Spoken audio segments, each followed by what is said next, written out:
Julian.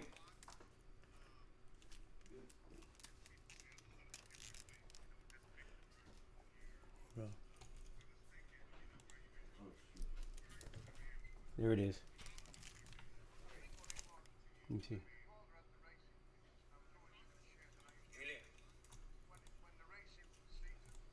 In the winter months, they used to have shows. So I'd go with my father to. There were only club shows, like.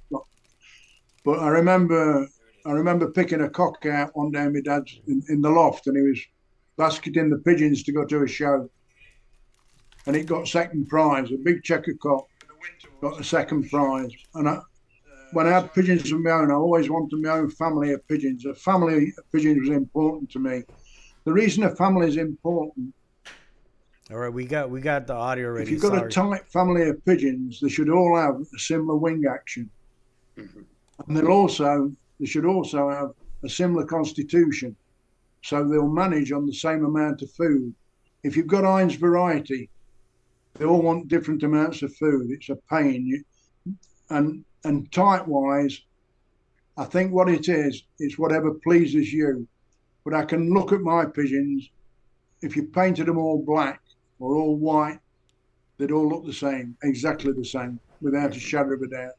When I go to somebody's loft that tells me they've got my pigeons and I know they've bought pigeons from me, I've got a good friend in Birmingham. I was talking to him earlier on today, Terry Harper, and he's done very well with my pigeons. But he got 2 or 3 pair from somewhere else, and I was there last year and he was showing me his pigeons. I picked 2 pigeons out of his shed. I said, them 2 pigeons have nothing to do with my pigeons. He says, George, you're right, they're not. But he wasn't breeding off them, he was just flying them. But I can tell them. I've been in lofts that say they haven't got any of mine anymore. They got rid of them. Okay. Some good lofts as well. I finally got the audio going on. It's. Have you, Jerry? It's about time. I apologize. That's all right. I don't let it happen again. It's just sometimes this technology. If it's not, my son helping me, I get trouble. I don't do nothing different, and something's different. Something acts up. I can only just use a mobile phone, so yeah. So I wanna apologize to you and all the audience right now that are tuning in. If you guys could hear, just put a thumbs up on the chat, just to make sure. I apologize. Something went a little haywire on the program right here. But yeah, just George Mason's live with us, guys, and sorry for the interruption with the audio. I apologize. Go on, Ray. Go ahead, Ray. Yeah. Well, anyway, so yeah, okay. So type does make a difference, but of course, when you've had a family as long as you've had it, there's some predictability there, right? In your breeding. Of course, we already know that your type is gonna be pretty close to the same. Do you ever stock birds from the nest? Yes, in 2000, I'll give you an instance. In 2016, Lenny Medford from California. Did you know Lenny? Yeah, Lenny. I know. Yeah, I'm good friends with his son, Lonnie. He's a real nice gent. Lenny was. He stayed with me 3 years, 3 times. He used to come over in November time and go over to Germany and buy fancy pigeons, and he was a real nice guy, and he treated me really well. And the last time he came, 2016, he'd ordered a kit of young birds, and this particular kit of young birds, he wanted them early, he said. So I rung the first 20 for him, and I put them in a shed on their own. And things went wrong. He didn't get over when he thought he was coming over. And these pigeons got a few months age on them by now. And when I looked at them in the shed, there was one pigeon that stood out a mile. And its ring number was 19. And bearing in mind, I rung the pigeons for Lenny 1 to 20. So as they hatched out, that's what he got. I didn't keep anything that I wanted to keep. I rung them for him 1 to 20. I got the rings on a string, and that's what he got. But this ring number 19 stood out, and I really wanted to keep it. And it was like a racehorse. beautiful pigeon, cockbird. And I went down one day and it wasn't right. There was something wrong with it and it was sickly. Everything else in the pen was perfect. I thought, and it was about 2 or 3 weeks before they were due to go over to Holland to go into quarantine. And I couldn't send it. And I told Lenny, I said, I can't send it. I daren't risk putting it in case the other birds get it. And it took me a long while to get that pigeon right. And I told Lenny, I said, the next time you come over, you can take the pigeon back. I put another one in its place. That pigeon, 2016, ring number 19, still breeding off it now. Never flown it. And it's produced for me real good. And the funny thing is, I sent Ellis MacDonald in Alabama, I sent him pictures, or Nigel sent them for me, of all these pigeons. And Ellis phoned me up and he said, George, there's one there and it's got some colours in its secondaries, and what's that pigeon? And when I went down the garden the next day and had a look, it was the same pigeon that I'd picked out. Wow. So Ellis MacDonald, Ellis knows a pigeon, believe me. Yeah. Ellis is a good pigeon man, very good. Yeah, he don't win competitions, but where he lives, it's near enough impossible to fly pigeons. But he's very knowledgeable. Yeah, I wished he was in England instead of in America. Yeah, he's really good with genetics as well. Oh yeah, but I'm not into genetics. And if it rolls right, it is right. Yeah. Not bother what colour it is. Yeah. It can have 2 heads. If it's got 2 heads and it rolls good, it don't matter. So the roll's the only thing that's important. Yeah. Do you look like do you look for any like certain traits within, other than performance? Let's just say you start in your breeding season and you have 5 cocks, 5 hens that you picked out of the sky. Is there anything else that you look for as far as pairing them to determine whether you're gonna get the traits you want? No, I can't honestly say I do, Jerry. But years ago, I never put a pigeon in the breeding shed till it was 3 or 4 year old. Used to fly them. I had an old bird team that had 5 and 6 year old pigeons in the team. But now, the birds of prey are that bad. When you get a real good one, if you keep flying it, you're going to lose it. You've got to get... I've decided now that what I do, anything that I produce in 2022 that I think's exceptional, I'd breed off it and then put it back out to flying, because at least then I've got something out of it if the hawk takes it. I've just put a fantastic young cock in the shed. I only did it last week. He was too good to lose, but I've been flying him for 2 years, and I put him into the breeding shed, and the only way he got in there, I knew I wanted to breed off him. He was the best cock probably on the place at the minute, and I ought to put him on the bull system, but I didn't get round to that, and I've left him, and then one of the older cocks wasn't filling the eggs, so last week before, I put him in the breeding shed, and I'll probably end up leaving him there now, Okay. But no, I don't look for any. As long as it rolls good and kits well. Yeah. Those birds that you say you had kept earlier, I think 2 cocks and 4 hens that you were talking about, if I'm correct, is that something that you had practiced the bully system with those birds? The first time I did the bull system was 1991, and that's when I used the red grizzle cock, 8619. That's the best cock I've ever had. He was a little bit grouse leg, not feather leg, grouse leg.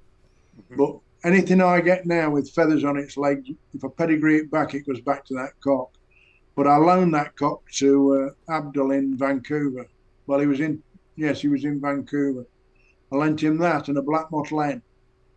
And I felt obligated to him because he'd treated me, and his wife had treated me really well. Me and Bill Barrett stayed with him in Toronto in 1984.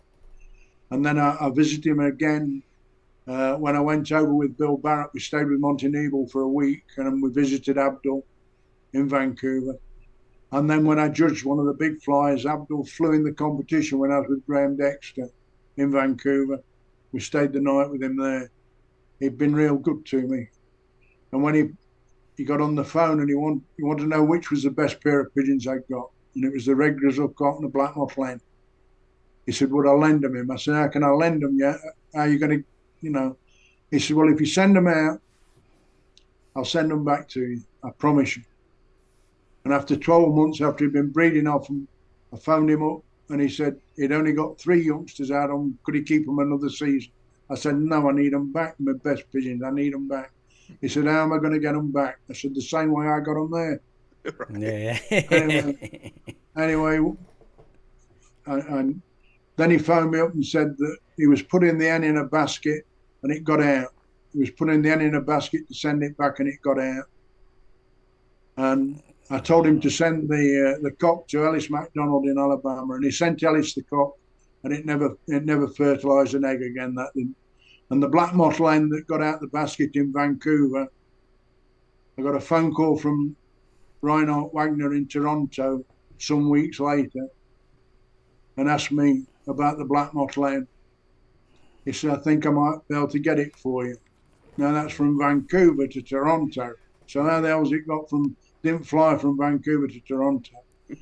Yeah. And I tell you what happened.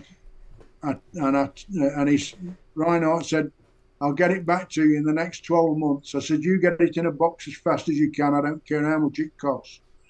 And when Monty Nebel judged the World Cup, he came down my garden. When Monty judged, I finished second. They weren't that good, to be honest. But anyway, Monty walked down my garden and he got a big coat on. He said, I've got something for you. And he took the black mottled hen out of his pocket. He'd flown with it from Vancouver on the plane. He cut the wings off, cut the tail off, cut the ring off, and shoved it in his pocket. Then he gave me the black mottled hen. Monty bought it back. How's that? Wow. Nice. That's a story, isn't it? Yeah. That's Monty too. Yeah. Nice. That's the truth. That is. Monty said to me when I put the birds. Les Bazance was marking for Monty Nebel that day, and we stood on the riverbank. And Monty came back and he said, George, I'm sorry to tell you, you're in second place. Well, I'd finished second. I think I was the last ones to fly. He said, just as you put them on the clock, they did a big break. If you'd have got that break, he said, you'd have won it. He said, when Les shouted time, they broke again. He said, and that break, you'd have won it. But that's, if my auntie had had bollocks, she'd have been my uncle. Wow, that's real.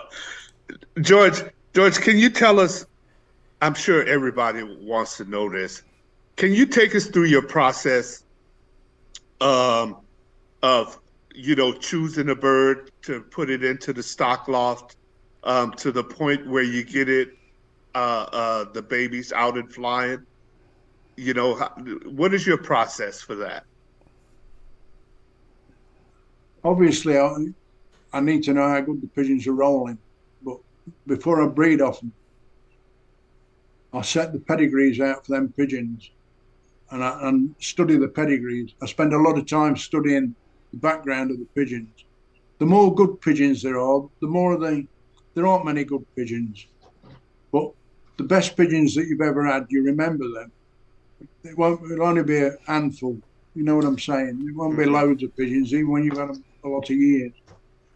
And if I look at those pedigrees, if I've got a lot of good pigeons on both sides of the pedigree, and a lot of those pigeons are the same pigeons, then I'll go with that breeding.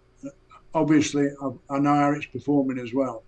But if you think about it, if we expect to get good rollers just out of the pigeons that are doing the good rolls, the champions, using the term loosely, I'm afraid that don't work.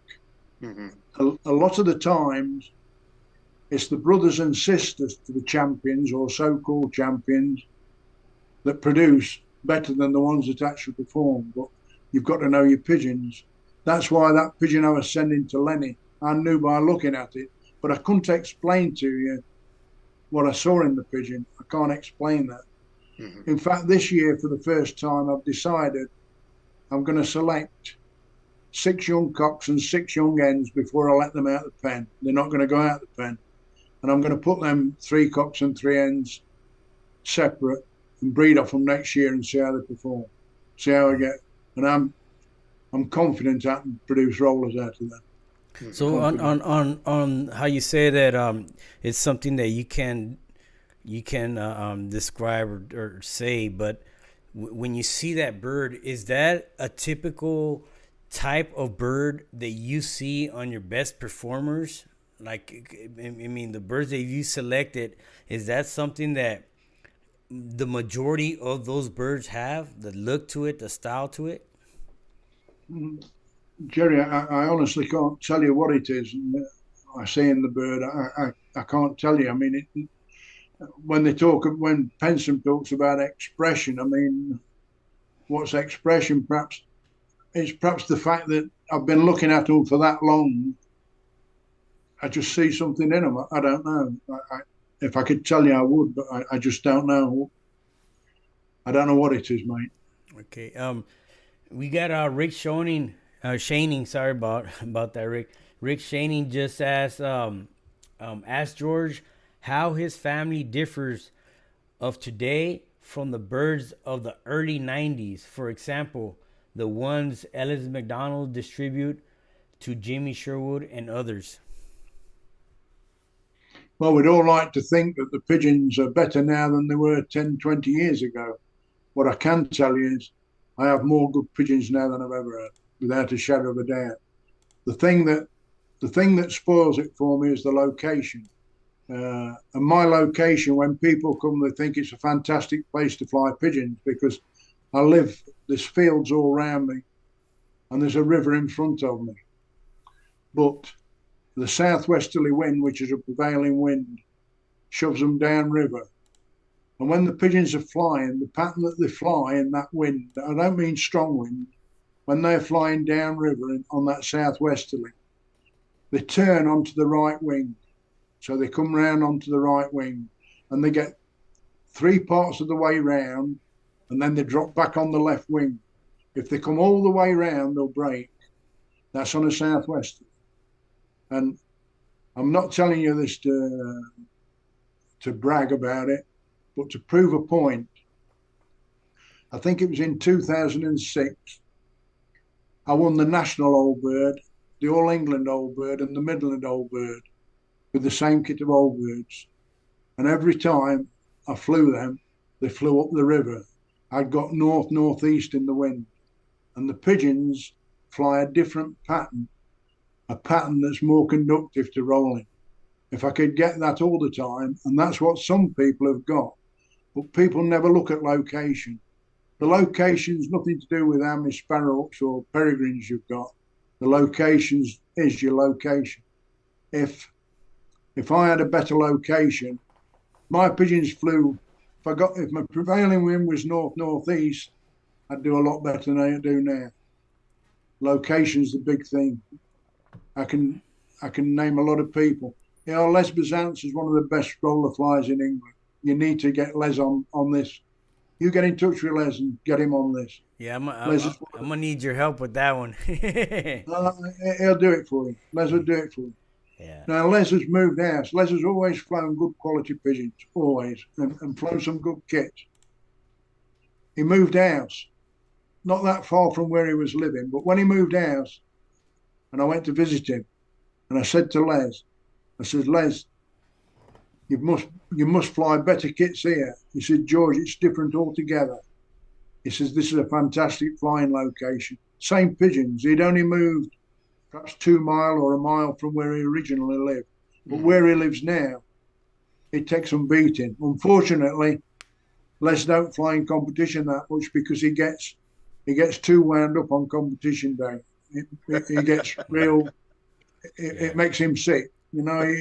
But believe me, there's nobody flies better quality. Nobody. And right now we're talking about, you know, the location. I had sent you a message a while back, and I was looking at the videos that Rick Shaning took when he went and visited you guys back 30 years ago or something. You know, I don't remember, but anyways, you were talking about, you know, feeding your birds a certain way, giving them Milo to break them down. And then I asked you about that, and you're like, well, you know, I can't that was back 40 years ago or something. You mentioned. You Yeah, said that's this, right. yeah. You said this is. I live in a different location now, so I gotta feed them different. And you gave me some pointers on feeding them certain grains here in Arizona because of the weather. Could you explain that a little bit?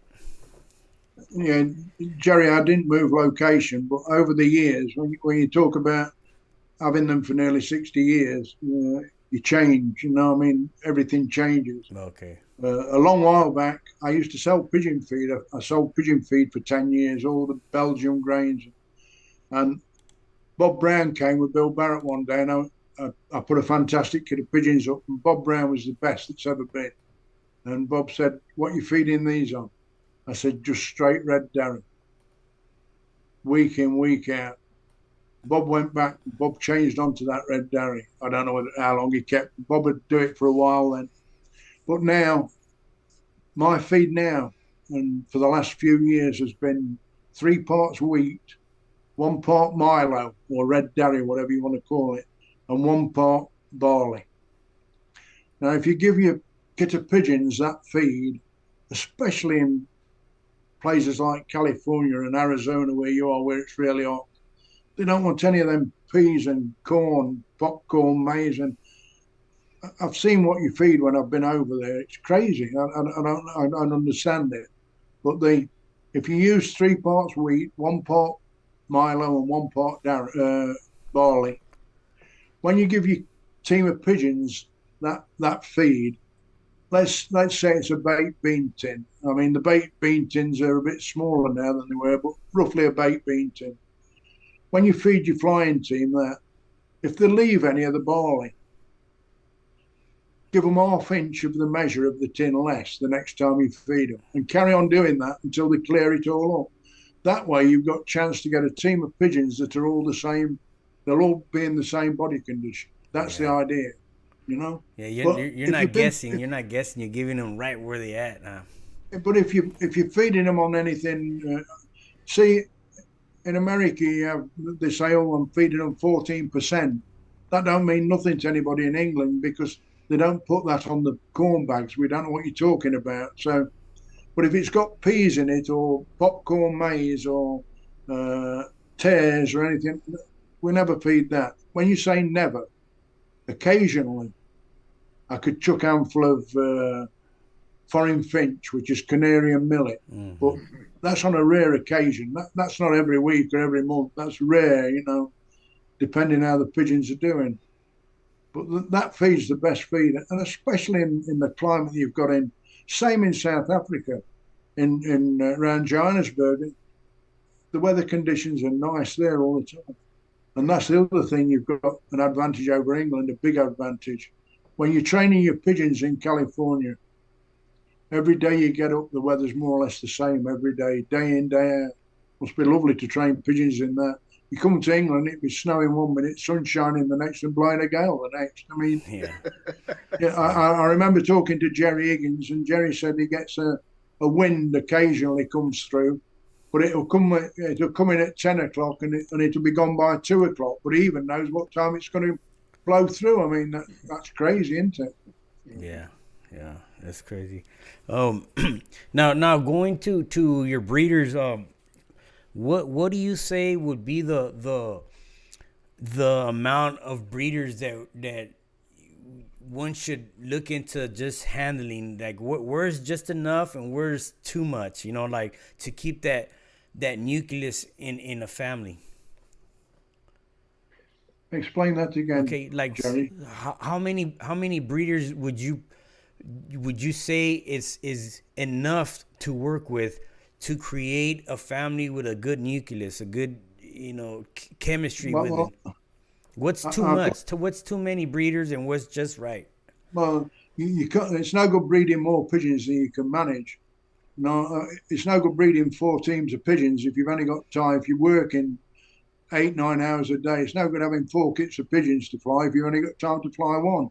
Them youngsters that you breed, when you come home, you want to fly the best team. So the 2nd, 3rd, and 4th team, they don't get the training in. So if you don't train them, they won't develop. They've got to train them from babies. You know, I think you can actually hold them back from rolling decent by not training them properly as babies. Okay, that makes sense. Yeah, that I mean, the reason I say it is, you know, sometimes we like you said, we just go to where we breed out so many birds that we can't handle, and we start neglecting them, and then, you know, it just, you know, if you're retired, Jerry, and you've got all the time in the world, do you want to spend all day? I mean, you can fly 4 kits of young birds. Bob Brown always flew 3 kits of young birds, and his first team was always very good. His first young bird team. But you could go the following week, and there could be 5 out the second team gone into the first team, because 3 of the first team had rolled down, and 2 of them had decided they weren't going to kit. But he could fly them, but he had a lot of casualties. You know, he bred 100 pigeons then at that time. He still had a lot of casualties. And then on the birds, on your young birds that you fly out, how long do you give them to show you? 12 months. 12 months. Yeah. What you need to do, you need to keep a loft book, and you need to write down the day that the youngsters hatch out, and when they get to 12 months old, if they're not doing what you want, they're no good to you. Don't matter which pair they're bred out of, they're no good to you. Okay. After saying that, I've already told you that I've stocked pigeons that haven't flown. So. Yeah. And would you keep a click pair together, or would you switch them out? No. Yes. It depends how they've bred that year. Normally, I'll mark when I'm flying the young birds, I've got a book with all the ring numbers down in them and which pair they bred out of. And at the side of it, as I see a youngster coming on good, I'll put R at the side of it to say that it's rolling. And then I could put VG at the side of that to say very good. And then I could put top quality against it. And then that one's capable to go in the breeding shed. Well, there ain't many at the side with top quality at the side on that. So you don't get many like that. Nice. No, Bob Simpson said there's no sound again. He's telling Nigel. Hey, Jerry, I thought you was good at this, There's no sound? Do you realise there's only me, you, and Ray that can hear this? No, here. Let me see. Technical difficulties. No, there's right? sound. There's sound. Who said? There's sound. Bob Simpson's just messaged Nigel to say there's no sound. Oh, that was earlier. That was probably earlier. That was from earlier. But right now, look at, you can hear the. I believe you thousands wouldn't. There's sound. You see, there's sound. We just they should be sound right now. But yeah, that's a pretty good. You have to remind me. Go ahead. You have to remind me, Jerry. I forgot where we was at. I'm old. Yeah. No. We're talking about the youngsters and how much time would you give them? You know, you said 12 months. Yeah, I'm breeding, Jerry. I'm breeding off about 6, 12, 24 pair. Okay. But for the last few years now, I do sell some kits of pigeons, and the main reason for selling kits of young birds, 2 reasons. The main one is the fact that if I fly those early bred youngsters, which is what you need for young bird competition in England, you need the early bred ones, obviously, to fly in competition. But I found over the years that I was losing that many of them to the sparrowhawk and the peregrine. It just wasn't worth me bothering, especially the sparrowhawk. The sparrowhawk's at its worst this time of the year. So I decided that instead of flying them, I'd sell the first 2 or 3 rounds of youngsters, and that pays for the feed and 1 or 2 other things as well. And then the later ones I'll keep for myself, and I'll fly them. I've got 29 yearlings now, 29 of last year's youngsters to have out. Nice. But at the minute I'm not flying them, but there was 1 or 2 of them coming on nicely. I would like to be flying them every day through the winter, but if you fly them at this time of the year, you're going to lose them to the sparrowhawk. So you said you need your youngsters to compete with. Do you compete? What do you see the best performance? Do you see like an older team versus? Oh yeah, no. in England we have a young bird fly, Okay. a yearling fly, and an old bird fly. Okay. A yearling is an old bird; it's over 12 months old, but Yeah. we still have in the All England Roller Club we have a fly for young birds, old birds, and yearlings, and the same judge judges all those. So you could come to my house and I might fly a yearling kit and an old bird kit. Okay. Trevor Slater and my mate might fly 2 or 3 old bird kits. Okay.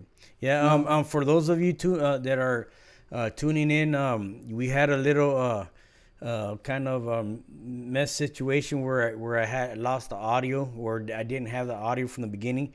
Just give me a thumbs up. Make sure we're still good on the audio. And so I had to log out and restart it. So there's one section where it was with no audio. Now we're with audio. So, but Well, me and Ray can hear you all right. So That's right.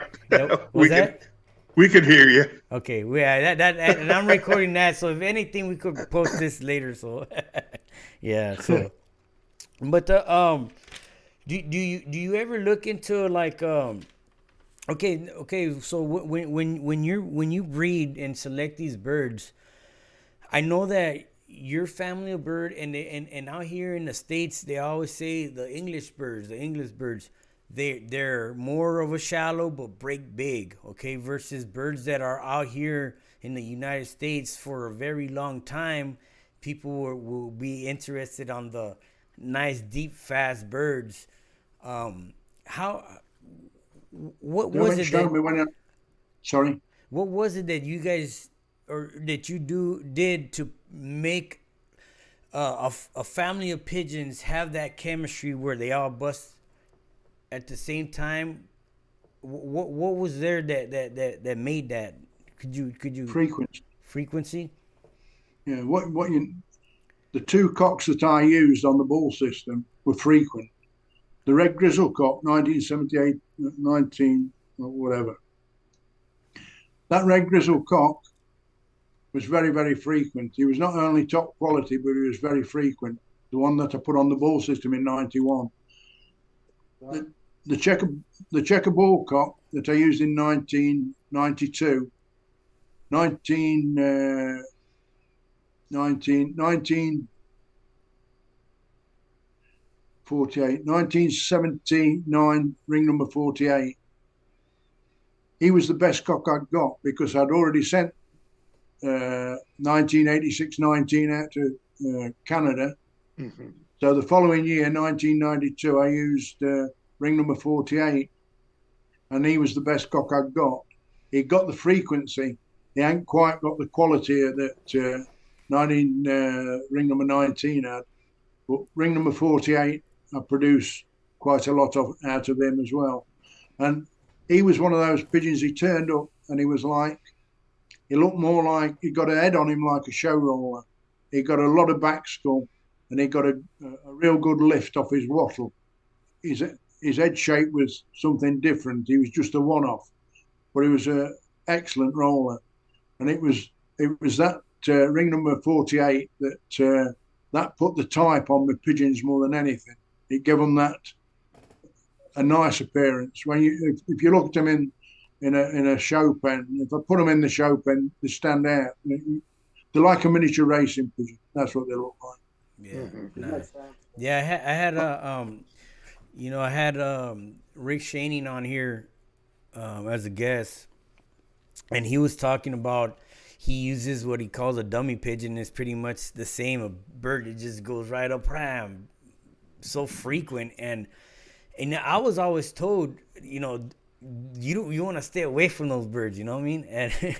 And it's the totally opposite thing. So that's nice that you touched on that subject right there. Yeah, you want a good frequent. You want a cock that's frequent. That's what you want. Obviously, the best quality you can get, but the best quality cock you've got in your shed that's frequent. Yeah. Even if it's no good having a champion cock. A lot of them champion cock birds, if you watch them in the kit, you point it out to everybody that comes to your loft to look at this pigeon. But if you look closely, a lot of the times that pigeon's an individual bird, and he'll break before the rest of the kit, or he'll break after the kit's broke. very rarely breaks with the kit. You've got to have a frequent pigeon that breaks when the kit breaks. That's what you want. Right. Is that an ongoing process for you, George, when you're choosing pigeons to breed from? I mean, is that a continual? Are you always looking for pigeons that have that type of frequency? And is it just the cock? Are you also hens the same way? Ray, good hens are easy to find. There's plenty of good hen birds. Mm-hmm. Cocks are as rare as rocking horse shit. You can't get them. Right. They're not there.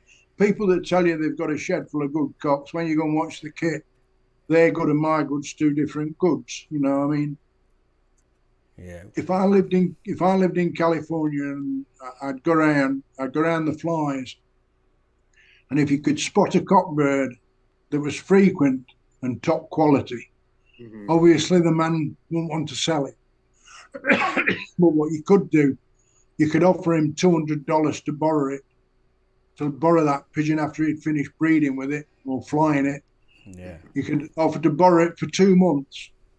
And if he agreed to that, all you'd have to do is collect yourself together 6 good hens, which you should already have. There's plenty of good hens about. Borrow that cock, get them 6 good hens in real good condition, pair that cock on them 6 hens. You've got it for 2 months. You've got plenty of time.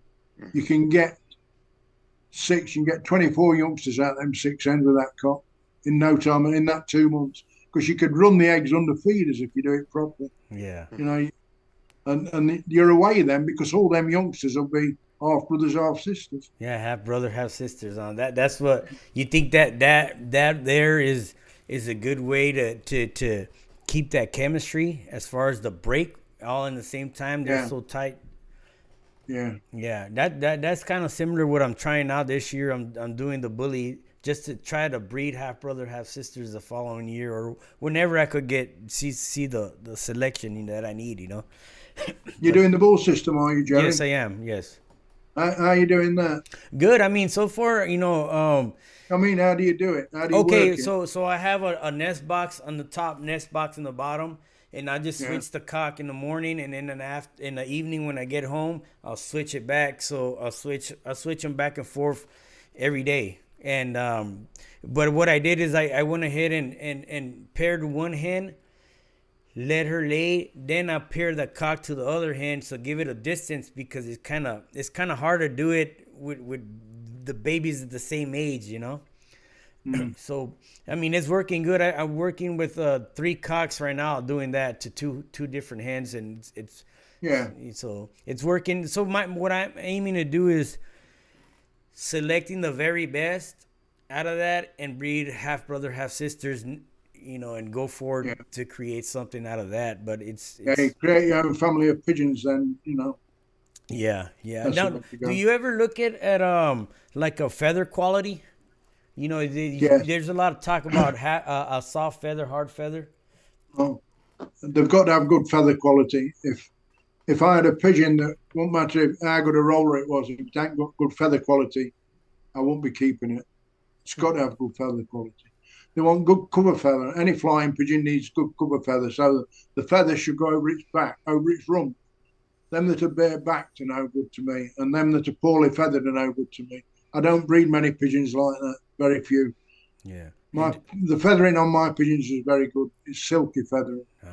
But I look after them. I mean, I put baths in it. Even in winter time, mine get baths twice a week, you know. Nice. No, and at this time of, I mean, of many generations of breeding, do you still practice? Do you practice individual breeding, or could you do open loft? I had a lot of, for a long time, I was breeding a lot in closed boxes, but the last 5 or 6 years, I haven't been able to do it. The boxes aren't set up for me to.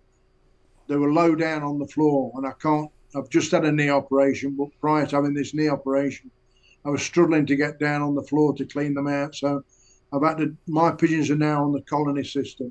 Okay. I've just done pedigrees today. In fact, Nigel's doing me copies because I've got somebody picking 10 pigeons up on Tuesday, 10 young birds, and I've done pedigrees for them. But when I give the person the pigeons, I tell them, this is only a guide. I can't be 100% sure because they're not been bred in closed boxes, and that's the only way to breed is in closed boxes. Okay. That's the best way. But my pigeons are that tight a family. You know, if a different cock trod the end, it's going to be related. You know. I know. But I would prefer to have them in individual boxes. Okay, and that's the only way to go. I know you mentioned earlier on how you put together your how do you kind of make notes as you go along, and I think that's very important because I know for a fact that a lot of us don't keep notes. I mean we probably keep notes of the parents, but the actual performance, you know, that's very important. And so what I'm getting at right now is, how do you go by putting together a pedigree? I mean, do you put the pedigree for the birds you select to breed, or if just something, if you want a pedigree down the line, you have the notes? How do you put that together? Like, give us an idea. Well, I've already got the pedigrees. Obviously, I've got pedigree sheets, and all I do is put the cock and hen down, and now that cock and hen's bred, and it goes back 4 or 5 generations. Okay. I do that on all the pigeons every year. Oh, okay. If I was as clever as you, Jerry, I'd have it all on a disc, and all I'd have to do then is add the youngsters to the list, press a button, and the pedigrees would flirt out. Unfortunately, I have to write them all by hand, and then I write them out each year. So 24 pair of pigeons. Oh. Some of them will be the same as last year. Okay. Right. So I'll already have a copy of their pedigree. Nice. So what I do, I bring them down, and Nigel copies them out for me. Gives me a copy. So you have like a file for the year of this certain every year you have a file, and you make the pedigrees for those birds. All the birds that I breed off. Nice. I make a pedigree out for those pigeons, for those pairs each year. So 24 pair of pigeons, there's 24 pedigrees wrote out. Okay. Then I get copies of them, and then when I sell any pigeons, I just put the young bird, the ring numbers on the pedigree. But it gives people some idea, you know. And I also put down like the checker hen that I've been breeding off that was from Dino Foster's pigeons. I put that down on the pedigree, and I put Dino Foster's name down because that's important to me. It's history. Yeah. And all I could do was just put the ring number down, and nobody would be any the wiser whether it's mine or whose it was. But I think it's important that people know what you've done with the pigeons. So you go your pedigrees, you go off of your notes that you keep down as their performance, and then when you write the pedigree, you say this is a good 25-foot fast. Or whatever. Yeah. Nice. Yeah. Nice. The pedigrees I've just put down for Nigel. I mean, some of them I've got at the side of the pigeons, certain pigeons on the pedigree. I've wrote down very good or top quality, VGQ, very good quality. Okay, I got you. Those pigeons I sent to America when Lenny Metford took them in 2016, them last shipment, he had two cocks and 4 hens that were stock pigeons.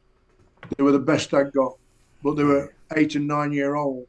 Nice. And I showed Lenny the book. I said, that's what I've bred off them this year. They've produced this year. Whether they'll produce next year, I don't know. But and Lenny took them. Unfortunately, I think John Sandoval got hold of some of them, but unfortunately Lenny died, and I don't know what the hell happened to him. But that was a shame, because if Lenny had kept them, I'm sure he'd have done well with them. You know, he'd have kept them together. I'm sure he would. Yeah, they should have been. They should have been kept how they were. But they got spread everywhere. And I don't know what happened. It was a waste of pigeons. Of pigeons. Yeah, and I mean, there's a few guys that they got them. I mean, Lonnie, his son had gave me some, and or I bought some off of him, but you know, I just had too much going on. So you got a couple guys that deal with just Masons here that I said, here, you guys work with them, and they're doing real good with them. Yeah. Really, really nice pigeons, you know. But yeah, Jerry, It's in the pigeons, Jerry. The pigeons are only part of it. It's the person flying the damn things. Yeah. A lot of people don't want to put their life into flying pigeons. You know, they've got other interests. Yeah. I mean, they want to fly pigeons and go fishing. I mean, how the hell do they find time to go fishing and fly? Yeah. I mean, now the flying pigeons are going fishing, but I appreciate that. Yeah. Everybody don't want to be like that. Yeah, I know. I tell my wife, I say, go ahead. If I could get my pigeons into the right hands, they'll do well with it. Yeah. But for every 10 people that you set up with pigeons, you're lucky if one of them does good with them. Yeah. The other 9, they'll blame everything. But I'm thinking they can say what they want, you know. But if they put the work in, they'll get it out. Yeah, exactly. The top flyers could fly anything and still win. That's the truth. Yeah, no, I get asked all the time for pigeons, and you know, it's just like it's hard for me to work with somebody and get them some pigeons, because I try to see them have the passion that I have, because if they don't, then they, like you said, they don't have the time for it, man. You know what I mean? You know, and I kind of try to look on their Facebook pages, see if they're into other things, because like you said, Facebook, Jerry. Sorry, Jerry, to interrupt you. Yeah. Facebook, I get a lot of people that want me to be their friend on Facebook, and I'd like to apologise to any of them that are watching this now that I haven't accepted them as a friend, but I've been scammed 3 times now. Oh, yeah. And I don't know whether they're genuine or not genuine. If I knew they were genuine, I'd have anybody that kept pigeons as a friend. You know what I mean? Anybody. Yeah. No, but it's hard now. I mean, I got scammed again the other week. I think you told me. Yeah. No, yeah, I hear what you're saying, and it's tough. Like, if you're not ready to put 100% in your pigeons, then it's gonna be hard. You know what I mean? It's gonna be hard. And everybody they all want to introduce something else. They're always getting pigeons from here, there, and everywhere, instead of working with what they've already got. Mm-hmm. If I lived in California, I wouldn't be sending to England or South Africa for pigeons. I'll tell you, there's enough good pigeons in America. I mean, yeah. Now, getting there. When you say you used to get started, what would you look for? Like, would you look for a certain fanciers and maybe get a pair off of this guy, and then to start, if you're really in your mind dedicated, or would you just go after one person?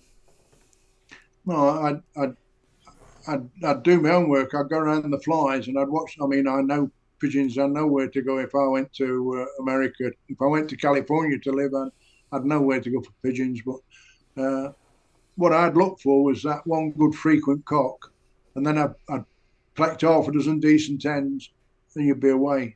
Mm-hmm. But I know how to do the ball system. I know how to do it different to how you're doing it, Jerry. But you'd be that confused if I tried to explain it to you. Everybody, they'd be wanting to put me in a straight jacket. You know, yeah. A top racing man showed me in 1990 how to do it. And this was before anybody had heard of the ball system.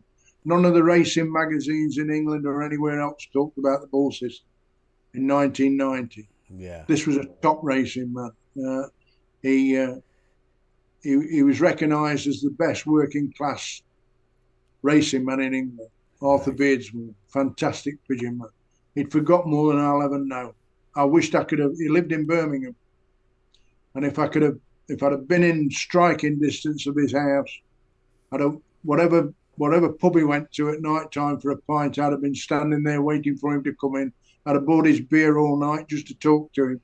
He was a fantastic. Yeah. No, you know what? The bull system, man, it's not easy, man. It's a lot of work, and well, I tell you what you need, Jerry. You need that one very good bull cock, preferably a yearling cock, a yearling. Okay, yeah. A last year's youngster that you found that's really frequent. Yeah. And what you do, you put him in hopefully you've got a pigeon loft. I think you have got a pigeon loft. Most of them's got them orange boxes all around the garden. You know, they got 20 acres of ground and they haven't even got a shed. You know, just got all these boxes. For some reason, For some reason, they must think that they roll better out these boxes than they do out of the shed. I assure you they don't. Yeah, No difference at all.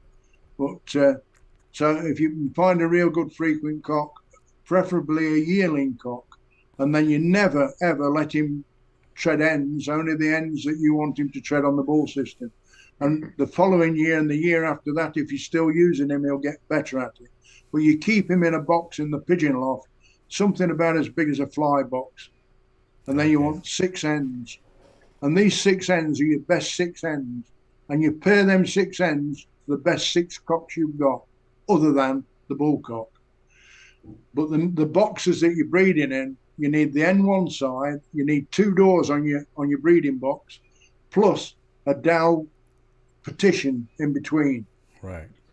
You have your 6 pairs in those boxes, and them pigeons will pair through the bars. Oh, so the cocks will pair through the bars to the end. So you put them all together like that, and on the third day, you take those ends one at a time and put them in with the bullcock one at a time, and then put them back in with the cock that they stood at the side of. And on the 4th day, you put a nest bowl in. And on the 5th, and you keep rotating those ends with that cock. In theory, the bullcock only needs to tread the end once, but to be sure, I rotate them all the time. So if you put box number 3 in with the bullcock at 2 o'clock in the afternoon, and you go out for 2 hours and come back, make a note of it on the sheet, because that end don't need to be in for 2 hours with him the next day. A different end will probably be left with him. Well, you just keep rotating them. Now, on about the 4th, 5th day, you open the box and you let the cock that stood at the side of the end go into the nest bowl with that end. And stand there and make sure that you don't tread it. And you keep doing that. You do it with all of them, just for a couple of minutes each day. So that cock that stood at the side of the end, although it's not trod the end, it's not mated to that end, it's still paired to it. So you keep rotating, and when they lay the eggs, I always take the eggs away when they lay and put pot eggs in. Okay. And eventually, when you've got 2 eggs, if you've got enough pigeons to put feeders down, you would pair the feeders up 3 days later than the ones on the bull system. The pumpers, yeah. Yeah, but if you haven't got feeders to run if you've got feeders to run the eggs under, run the eggs, and then go round again and get another round out of them straight away. And if they're all fertile with sticks, you're going to have 24 youngsters, all out your best cock. Wow, nice. But there'll only be about 3 weeks difference in the age. Can't go wrong. Yeah. But when you let them, if you can't run those eggs on the feeders, you'll find that cock, when you let him come in, there's 2 pot eggs in the nest bowl. Let that cock go into them, and I can assure you, if you've done what I say, he'll sit the eggs. But should he not do, he's not going to smash them because they're on pot eggs. So as soon as you're sure that he's sitting the eggs with the end, put the good eggs in. Job done. Nice. I'm gonna listen to this part over and over at work. Make sure you I need get to, it. Jerry. And I'll tell you, there was a video advertised. An American did a video on the bull system. I can't remember who he was, but somebody in England was advertising it, and I got Nigel to go and fetch it for me. I think it was one Christmas. And it was the biggest load of rubbish you ever seen in all your life. I mean, it was nothing like what I've just told you. Yeah.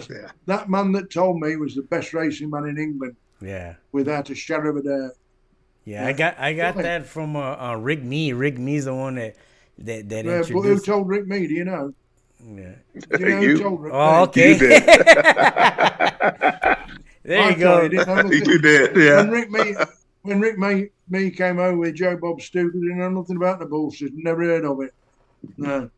Yeah. I told him how to do the bull system. Yeah, no, you know what? I started it last year, but I only did it with 1 cock, and then I said, "Oh man, this is good right here." So this year I did it with 3 cocks.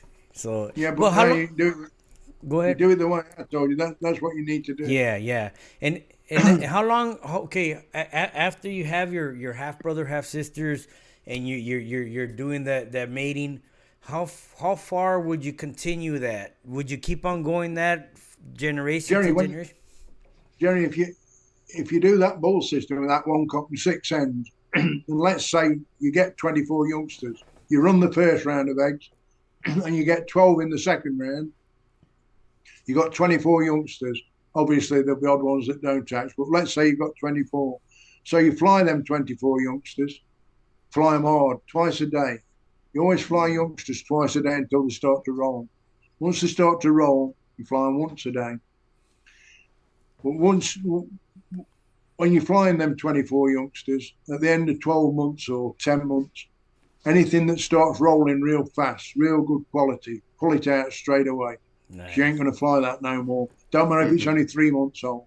Okay. And eventually, out of them 24, if you finish up with a cock, 4 or 5 hens or 4 hens, there's your family of pigeons. You don't want nothing else. Yeah. And you breed off them, and you can go a long, long time. You don't need to put a cross in. I mean, most of them's got blinking eyes variety anyway. I mean, there's everything shoved into them. But if you're starting from scratch, that bull system's a good way. The only other way is to buy a kit of young birds of somebody that's doing some winning and that you've seen regular, and they're flying good pigeons. Buy a kit of 20 young birds, but be sure that you get them off all the best pairs. We don't want nobody shoving something that's no good. So you get somebody that you can rely on, get a kit of young birds off them and fly them young birds. No, sorry, you don't fly them young birds. Keep them in, and the following year pair them up and get the man that sold them you to show you how to pair them for the first year. Okay. And you're away again. Yeah. Don't fly them at all, that kit that you buy. Nice. Just breed off them. If you fly them, you're going to have some roll down, and some of them you'll lose. And by the time you've finished, instead of having a kit of 20, you've got about 14. Mm-hmm. Right. How long you figure that from starting like this to where you could be competitive? To you could start depends how good the pigeons are that you've started with. The better they are, the better, but that bullcock's the main thing. And it's hard to find a good frequent bullcock. But remember, if you're watching one in somebody's kit, make sure it goes with a break. We don't want the best cock in his kit that he points out to you. But when you watch it and study it, you realise the kit breaks and then that breaks afterwards, or that breaks, then the kit breaks afterwards. Don't go with the kit. That's no good to you. Yeah. You want one that goes with a kit. Yeah. And if it costs you $300 to borrow that pigeon for 2 months, well worth spent. $300 would be nothing. Yeah, I just sent one to Keith London, and I already knew about all of this, and I was like, man, I was hesitating to send it to him. I was like, I'm just gonna do it. You know what I mean? And well, you needed them. Just be truthful, Jerry. You needed the money. Yeah, no, it wasn't. There was no money involved. You know what I mean? Oh, I thought you said you sold. You said you sold it to me. No, I sent them. Oh, I thought you said you sold it. No, hey, it's all good though. You know what I mean? But I know exactly, and those are very powerful. You know what? Rick Shanning says. Let George know that John Sandoval gathered up nearly all those shipped to Lonnie. Or to Lenny. I gave him the one cock I had. John has shared those youngsters to numerous guys. Yeah, John's doing good with them, and he's a smashing fellow. He's helped a lot of people with that pigeon. Yeah, you know what's the I know I went and visited him, and he showed me what he called the murder cock. All right. He said it was from you. He named it the murder cock or something, but I don't know. I gave him a cock. I gave him a cock for a present. Perhaps that's it. Yeah, I don't know. What was the band number? Do you know? Oh no. It was one. One of the best pigeons that went out there was 06126. 06126 was one of the pigeons that Lenny Metford bought from me. Oh, okay. 06126, and the father to that was 9415. And 9415 won the All England champion old bird in 1999. And 06126 finished up. John got that. John Sandoval got it, and he was good enough to let George have it in Phoenix. And with it being warmer down there, I think George got a couple of youngsters out of him. Yeah. And I told him, don't ever fly them, just keep them for breeding. The pedigrees I've done today that I brought down to Nigel's, there's 6 pedigrees. And I bet 06126 is on 4 of them. Yeah, yeah. Now, talk to us a little bit of from the point when you wean the youngsters from the parents, you cage train them. How long do you cage train your birds before you release them? Jerry, it varies. I put them in a big cage on the front of the shed, and where I live, they can't go anywhere. There's nowhere really. I live in a village where there's only probably, round me, there's only 3, 4, 6. There's only 10 houses. You know, it's more or less all open fields. So when they strike up, there's a church nearby that can drop on there or on the house roof. But normally my pigeons they'll drop straight on the shed. I don't have many problems with breaking pigeons in, and it depends. I used to get them out really early when I wanted a young bird competition, but now that I'm not going to fly young bird competition, it don't matter so much. Okay. I can hold them back. How's the best way to train the young birds as far as flying? Would you train them just the right amount of individuals in the kit, like 20 of them, or do you mob fly them? What's the best way? No. Best way? I usually fly 20 pigeons. In an old bird team or a yearling team, I normally fly 21. So if anything goes wrong, one of them gets hit with the hook or one rolls down, you've still got your 20. The longer you can fly a team of the same old birds together, the better they'll be. My mate Trevor Slater at the minute, and he only lives 2 villages away. Not last year, the year before, he was second all England with his pigeons, and they put a fantastic show on. I told you that Joe Dan Parsons got a video of them on his phone. Fantastic breaks they were doing, fantastic breaks. But I think he's struggling to transfer it from his phone onto. Oh yeah. I've been trying to help him out on that, but I'm gonna reach out at him again and see if he's willing to, if he's willing to get on the phone with me. I'll kind of show him how to kind of send it to me. I could edit it for him, whatever he wants, But I really want to see it. You've been telling me. Jerry, what you want to do? You want to offer to give him £1,000 for the phone? It'd be worth it. yeah, for sure. George, hey, Ray's laughing. Ray, you're laughing, but I'm serious. No, you are. George, what are you feeding your young birds? Are you feeding them the same mix that you mentioned earlier?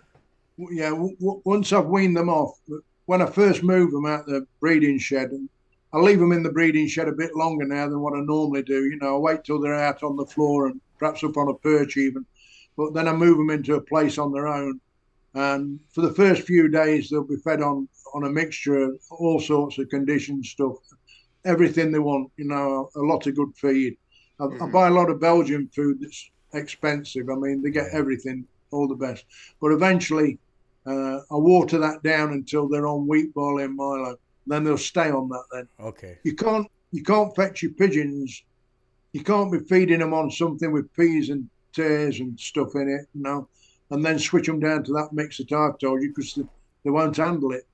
It'll take you weeks and weeks to get them on it. Would that be like a soft wheat or the hard wheat that you guys It's not really soft wheat. I have got some Belgian mixes that have breeding mixes that have that soft wheat in it, but I can get decent English wheat where I am. Okay. It's nothing special. It's just local wheat, Yeah. Now it's good enough. They don't want. If you lived in a part of America where they get real bad cold weather, and you were going to fly your birds through the winter time on that mix that I'm telling you, wheat, barley, Milo, you could put a bit of kibble maize or chopped maize with it, just a small amount if it's really cold weather and you're going to fly them through the cold weather. Now we just started right here in Arizona. We started our young bird fly. Okay. Now, could you help us out with kind of getting close to the day of competing with the young birds? How would you manipulate them with the feed and the fly time to get them on point? I mean, because I know it's different than the older birds. Could you kind of give us a little guide on how to prep the young birds and how to fly them before competition to get them peaked out? Jerry, it depends how they're flying. coming up to the competition. I mean, if they're doing good, just carry on. But if you know you've got a good young bird team and they've been real active, and then all of a sudden they switch off, 9 times out of 10, what they want is resting. They don't want more flying. You know, they want resting. But like I tell you, all you've got to remember with these rollers regards competition, the fitter and stronger they are, the more resistance they have to the roll. The weaker and more hungry they are, the more work rate you'll get. You've obviously got to be able to roll in the first place, but the weaker and more hungry they are, the more work rate you'll get. But it's a fine line. If you get them too weak and too hungry, they won't do 20 minutes. At what point is it good to get them on that weak point to where it won't damage them to where they're too weak and too active that makes them land early, that they can't elevate? What's the right timing? Well, that's what it's all about. So that's the fine line. Yeah, you're always better to go shit or bust. You know, you want to win the thing, you want to win the fly. So you've got to gamble. Okay. It's no good on flying for 3/4 of an hour and you're getting 3 breaks and you say, oh, everybody goes away and say, well, the pot luck was good, but the pigeons were crap, you know. So it's a fine line. If you overdo it, what happens with a lot of people when they've not got the experience, the night they'll feed the pigeons up ready for the fly, and then they panic and they go down in the morning and throw 2 hands full of feeding because they're frightened they might not do the time. They turn them out and they don't do anything. They do 2 breaks in the first 5 minutes and then they don't do anything else. You know, they shouldn't have given them that extra corn. They shouldn't have given them that extra feed. Yeah. Do you think that also has to do the way you're feeding them? Would that have to do with the fact that they might be flying on one wing, or too high, too low? Jerry, that flying on one wing, the flying on one wing is down again to location.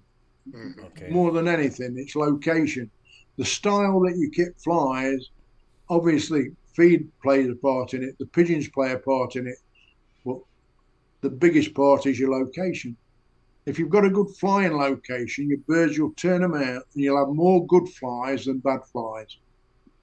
Yeah. Simple. Would they you've got it, but nobody looks at the location. Yeah. Nobody looks at it. Now let's just say you got a bad location. Is it up to you to figure it out what to do? Like, could there be something that one can do to fix that issue? Well, I've been doing it 59 years and I've not found anything yet. I just have to pray that I get a northeast wind on fly day. That's what I want. Northeast fly day. So great. Looking at the weather is very important, huh? Yeah, but the weather conditions in England, when you fly in the All England Roller Club, the fly lasts for probably getting on for 3 weeks. So somebody is going to get decent weather, and that's normally where the winning kit will come from. You know, if the wind's strong, if you've got strong wind and you turn out on competition day, you're not going to do any good. The pigeons just swing about, nothing you can do with the feed or anything. If the weather's... Yeah. That's why I'm not knocking you in California, but the weather conditions you're flying there, I mean... Beautiful. The only problem I find there would be keeping the pigeons down low. Yeah. Because I would imagine you get a lot of lift because you get a lot of thermals. Yeah. Not only that though, you want them low because of the BOP. A falcon flies up above. Yeah, but you see, you need on competition day, you need the pigeons in your face. There's too many pigeons, too many kits being scored when the birds are either that far away in the distance or mainly too high, flying high. Either way. You can't see the quality of the roll. And if you can't see the quality of the roll, the judge shouldn't be judging them. And he should call the score out as well when he's scoring, so everybody knows what he's scoring. I can't see a problem in that. You see what he just said, guys?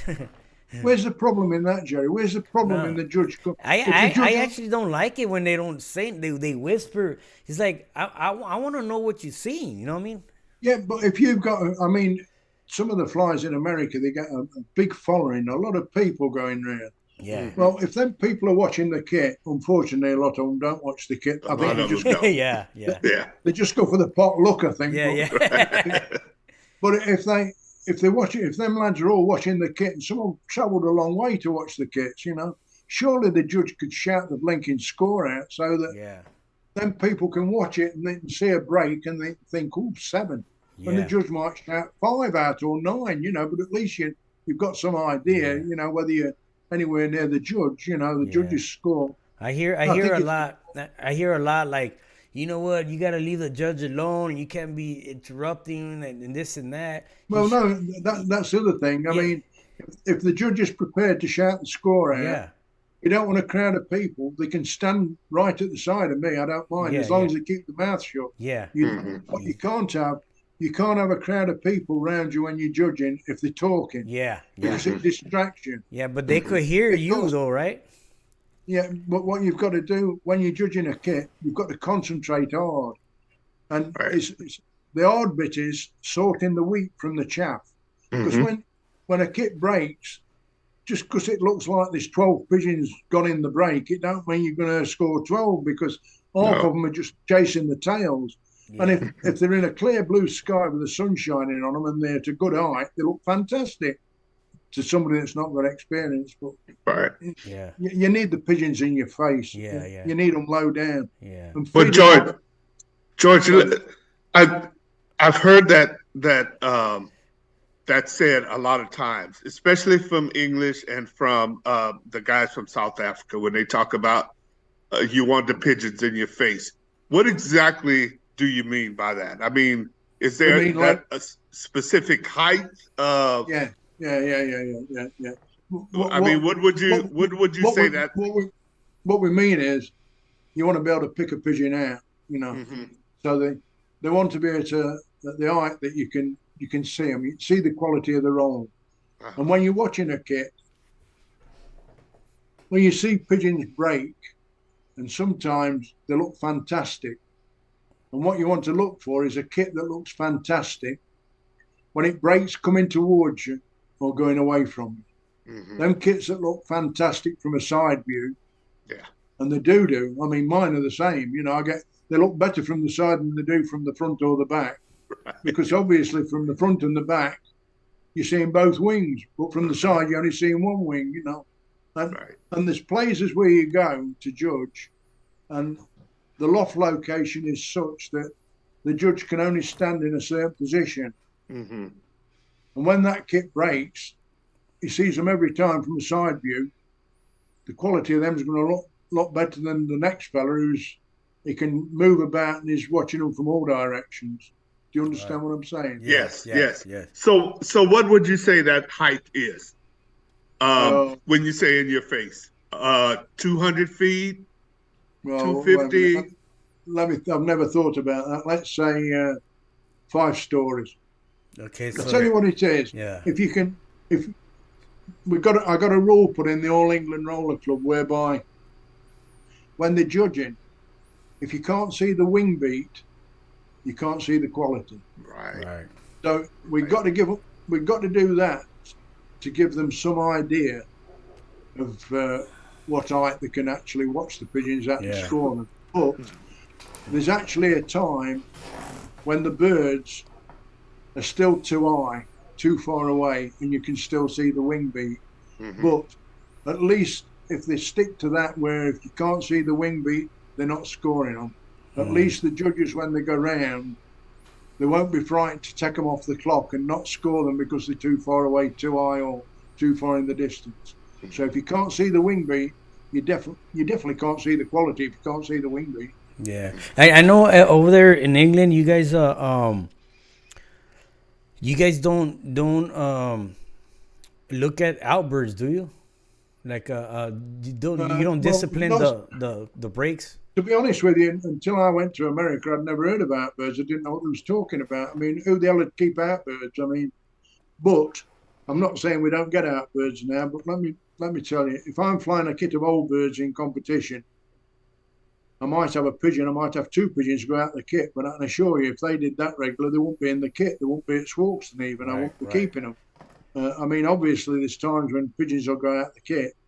But that outbird thing wants throwing away. It wants throwing out. It's a ridiculous thing to put in anyway. But Yeah. a lot of them World Cup rules are. You see, if let's say you've got a kit of pigeons and it's in the World Cup and the judge is judging, and 2 pigeons, as he lets them out, he puts them on the clock. And as he puts them on the clock, 2 pigeons leave the kit. So now he can't score, can he? Yeah. Am I right? Yeah, and I look at it like this. So wait a minute. So that leaves 18 pigeons. Yeah. And that kid does 12 breaks, all double figures, the best quality and the best breaks you've ever seen in your life. And you ain't gonna score that kid. Yeah, I don't like that either. How can that be right? I mean, nobody in his right mind. Yeah. I mean, Bob Brown and Bill Barrett and Ollie Harris, if they come back now and you told them that, they'd laugh at you. I mean, that's ridiculous. Yeah, I think that's ridiculous too. I mean, you're looking for the best kit of pigeons. That kit I've just explained to you is the best kit you've ever seen in your life. But you're not going to score them because 2 pigeons left the kit. What a load of rubbish, isn't it? That you're kind of disciplining your team, because now you can't count those 2 pigeons anyway. So you ain't going to get their you're already at a disadvantage, because instead of having 20 to score, you've only got 18 to score. Yeah. The people that make them scores up, them rules up, what the trouble was? They couldn't win themselves, so they made it as awkward as they could for everybody else. Yeah. I think it would be more exciting if we wouldn't be doing that. I mean, because if those birds are out, then you can't count them in the score anyways. You know what I mean? No, but if the ones that are left put the best show on that you've ever seen in your life, the best quality and the best breaks, and at the end of the day, they've not won it. A kit's won it that's got a load of tumblers in it. It's crazy. Yeah. Well, I guarantee you that now that you guys talked about that a little bit, that's going to be something that's probably going to be talked about. Yeah. And it's a point of contention, because there was a time when we couldn't have any birds out. I mean, we're talking about 2 now, but there was a time when you couldn't have any birds out at all. If you had 1 bird out, you didn't score. Yeah. Ray, do you know where it came from? Do you know where that rule came from originally? I don't. Well, in England, we have red badge tumblers. Okay. They're a different breed altogether than a Birmingham roller. Lenny Metford, I bred a kit of him. I got some real good ones off the best in England. I bred a kit for Lenny to take back. And people got hold of them in California, and they thought they were George Mason blinking red badgers. They couldn't even see that they were different from a Birmingham roller. They're a different breed altogether. Yeah, you could tell it's the small round head, when small Bill Penson got a little stubby beak. Yeah. And when I was years back, a lot of the rollers had them little stubby beaks. But when you go around England now, you won't see them little stubby beaks. They've all got spindly beaks, Yeah. Anyway, I was going to tell you something else, but I forgot now. Oh, shit. Well, you were saying that's where the outbird. Oh yeah, that's outbird rule. The red badgers, they had competitions for red badgers. Now these are tumbler pigeons, so they'll break big. If you've got good ones, they're still hard to get a good kit of them, and there's not so many people fly them anymore. But they'd break big time together. But the break's over more or less in a blink. Yeah. Right. And they had a rule where if 1 pigeon left the kit, you stopped scoring. Now, when Bill Penson went over to America, the only rules he could work on was the red badge rules, and they're the rules he took. And that's why you got outbird. Nice. They come from them. They come nothing to do with Birmingham rollers. That's a good history right there. Yeah. And them red badges that Lenny took over, if somebody with half a brain had got hold of them, all of them, and flown them as a kit, my idea was they'd be able to show the American fanciers that were interested what the real red badges were like, the Penson. Nice. And I tell you, I'm gonna have to do that. I might be wrong, Jerry, but in my opinion, and I could be wrong, I think Bill Penson imported them red badges into America because they got a lot of frequency. Yeah. Red badges are frequent as hell. And I think he took them to tap into his rollers to get frequency. Yeah. I mean, I don't know that, but I don't think when he went there he was a rich man, so it would cost quite a lot of money to get them red badges out there. I could be wrong. I've heard my that opinion, I heard that they're probably crossed at one time. yeah, Yeah. we put it in to get the frequency, but I mean, I'd have done the same if I'd have been there, and I could have got more frequency. Yeah. George, can we go back to the way you feed your young birds? Do you cut your young birds back on feed? I mean, you go ahead. I'm sorry. No, I feed exactly like I tell you, but there are times with that 3 parts wheat, 1 part milo, and 1 part barley. There are times when I'll give them straight wheat, but when I say times, it might be once every 3 weeks. It depends how they're flying and what they're doing, but or I might. There's times when I'll put them on straight barley. It depends how they're doing. Barley's the most underrated feed there is, without a shadow of a doubt. I mean, if you can get some decent barley, ideally, if you know somebody that brews their own beer, a small brewery, and you can get some malted barley, that's barley that's top quality barley that goes for making beer, that you want it when it comes from the maltsters before they brew with it. So malted barley, not malting barley. Malting barley is best quality barley. You want malted so you want the barley just before the brewer brews with it. If you can get hold of some of that, that's better still. When you chew that, it's like tastes like Ovaltine. That barley does. So there's quite a difference in the way you fly your old birds compared to young birds, and I'm not sure everybody understands that. I think people think that you need to starve your young birds to get them to perform, and I'm not sure that's right. I mean, is it? No, I wouldn't starve them. No, I mean, I feed them until. I mean, if they're leaving barley, I'm overfeeding them. It's simple as that. But your pigeons, they'll tell you. I mean, if you look at the droppings and how they're flying, you know whether you're giving them enough or not enough. I mean, young birds. For a long time, for a lot of years, I didn't bother at all with young bird flying, and I thought the thing to do was to feed them well and make them strong and healthy pigeons and strong pigeons. I was wrong. They don't want to be like that. They don't want to be like that at all. Your young birds have got to get used to feeding on a small amount of food. Now would that also? If I had my time again, I'd concentrate on developing a family of pigeons to manage on as small amount of food as possible. Now, would them also manage them as far as like if you was to see the birds with a fast wind beat, could you slow them down?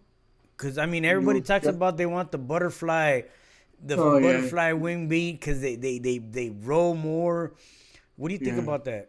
Well, the slower they flying, the better they'd be.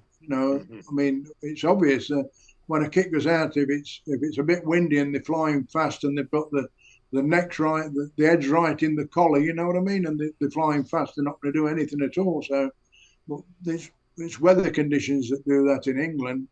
Like I say, in California, you shouldn't have that problem.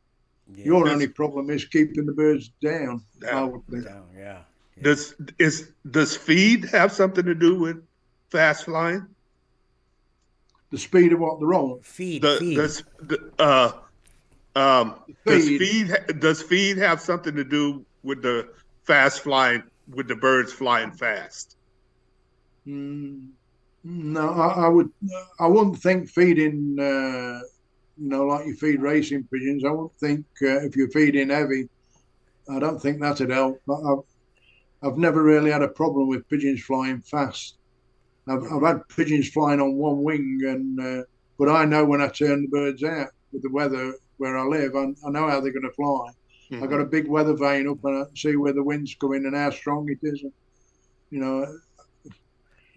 Does the pressure come into act when flying pigeons? That's something in England that we don't look at, and we should do. Okay. I know in America you do, but we don't look at pressures. But it's something we should do probably.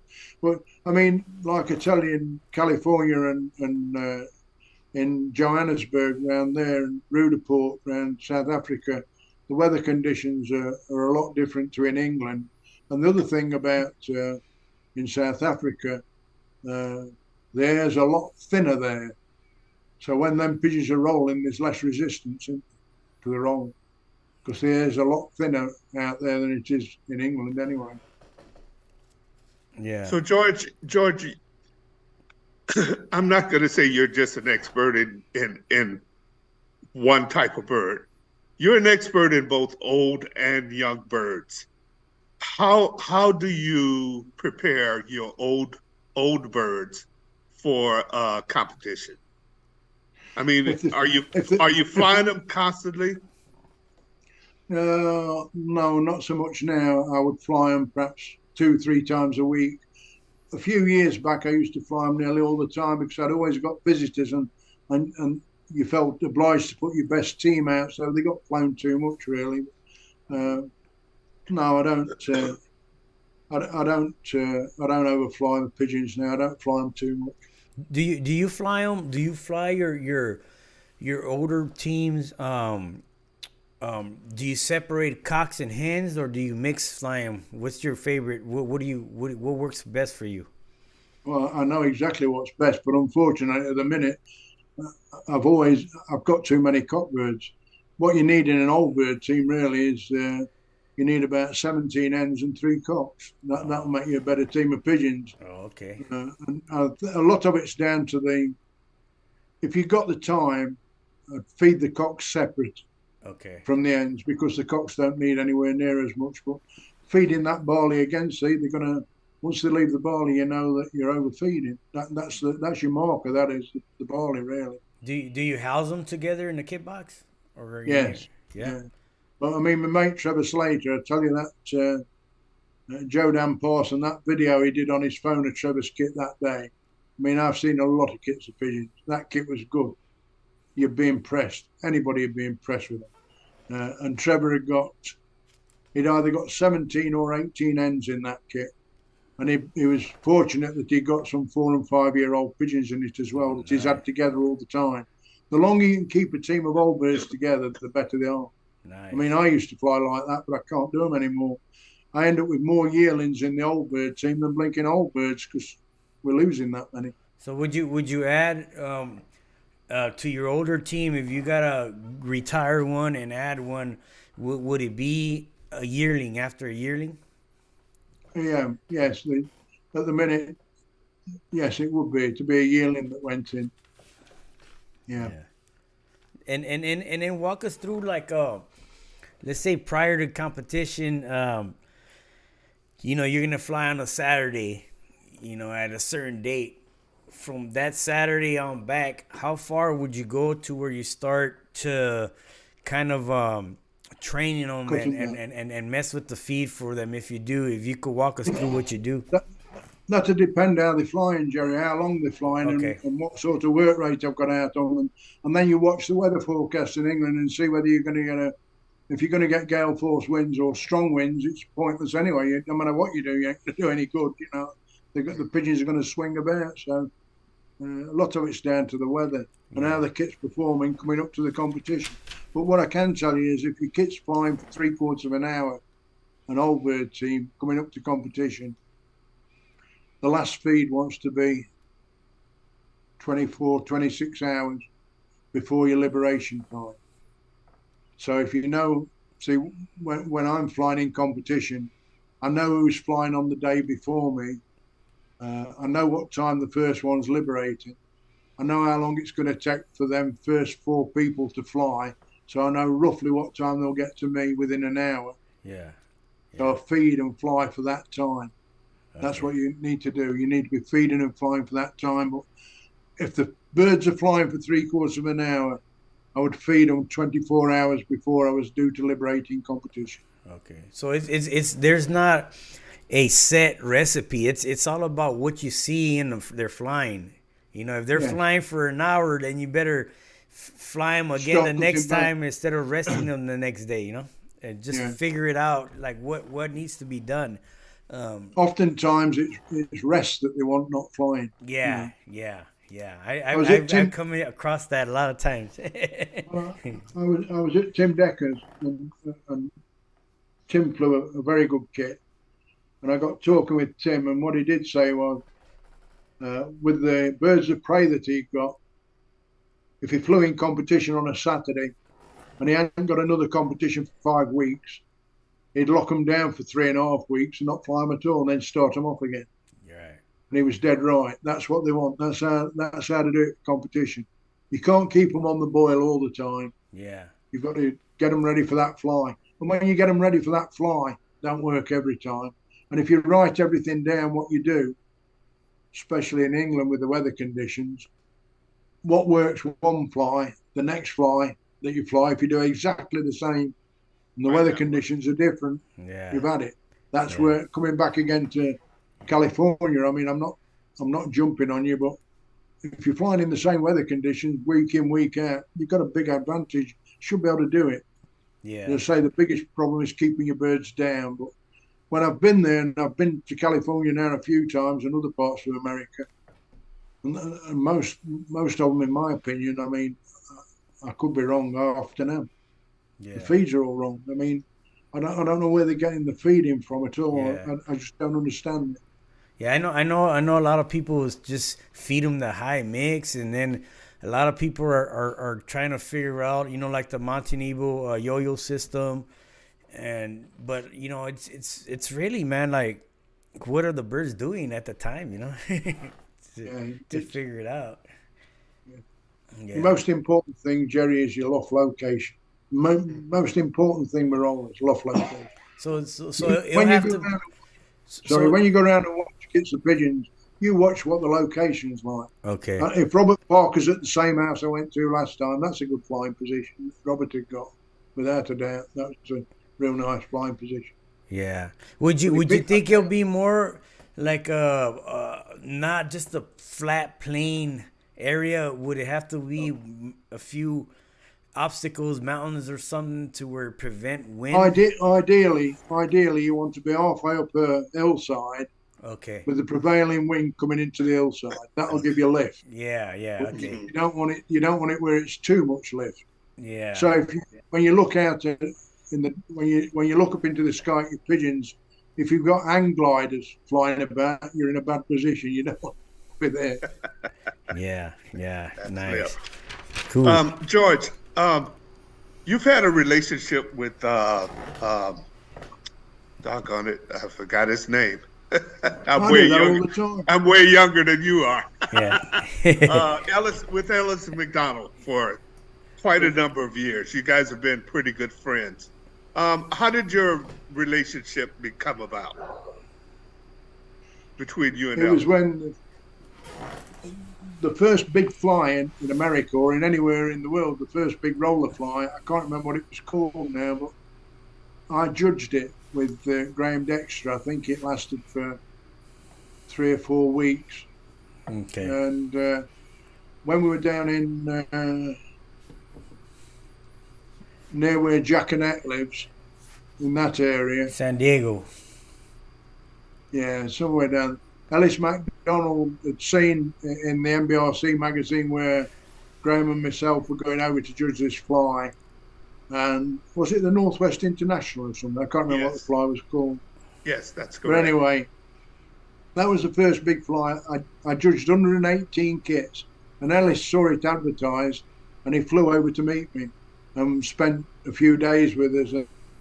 And then 3 or 4 times since.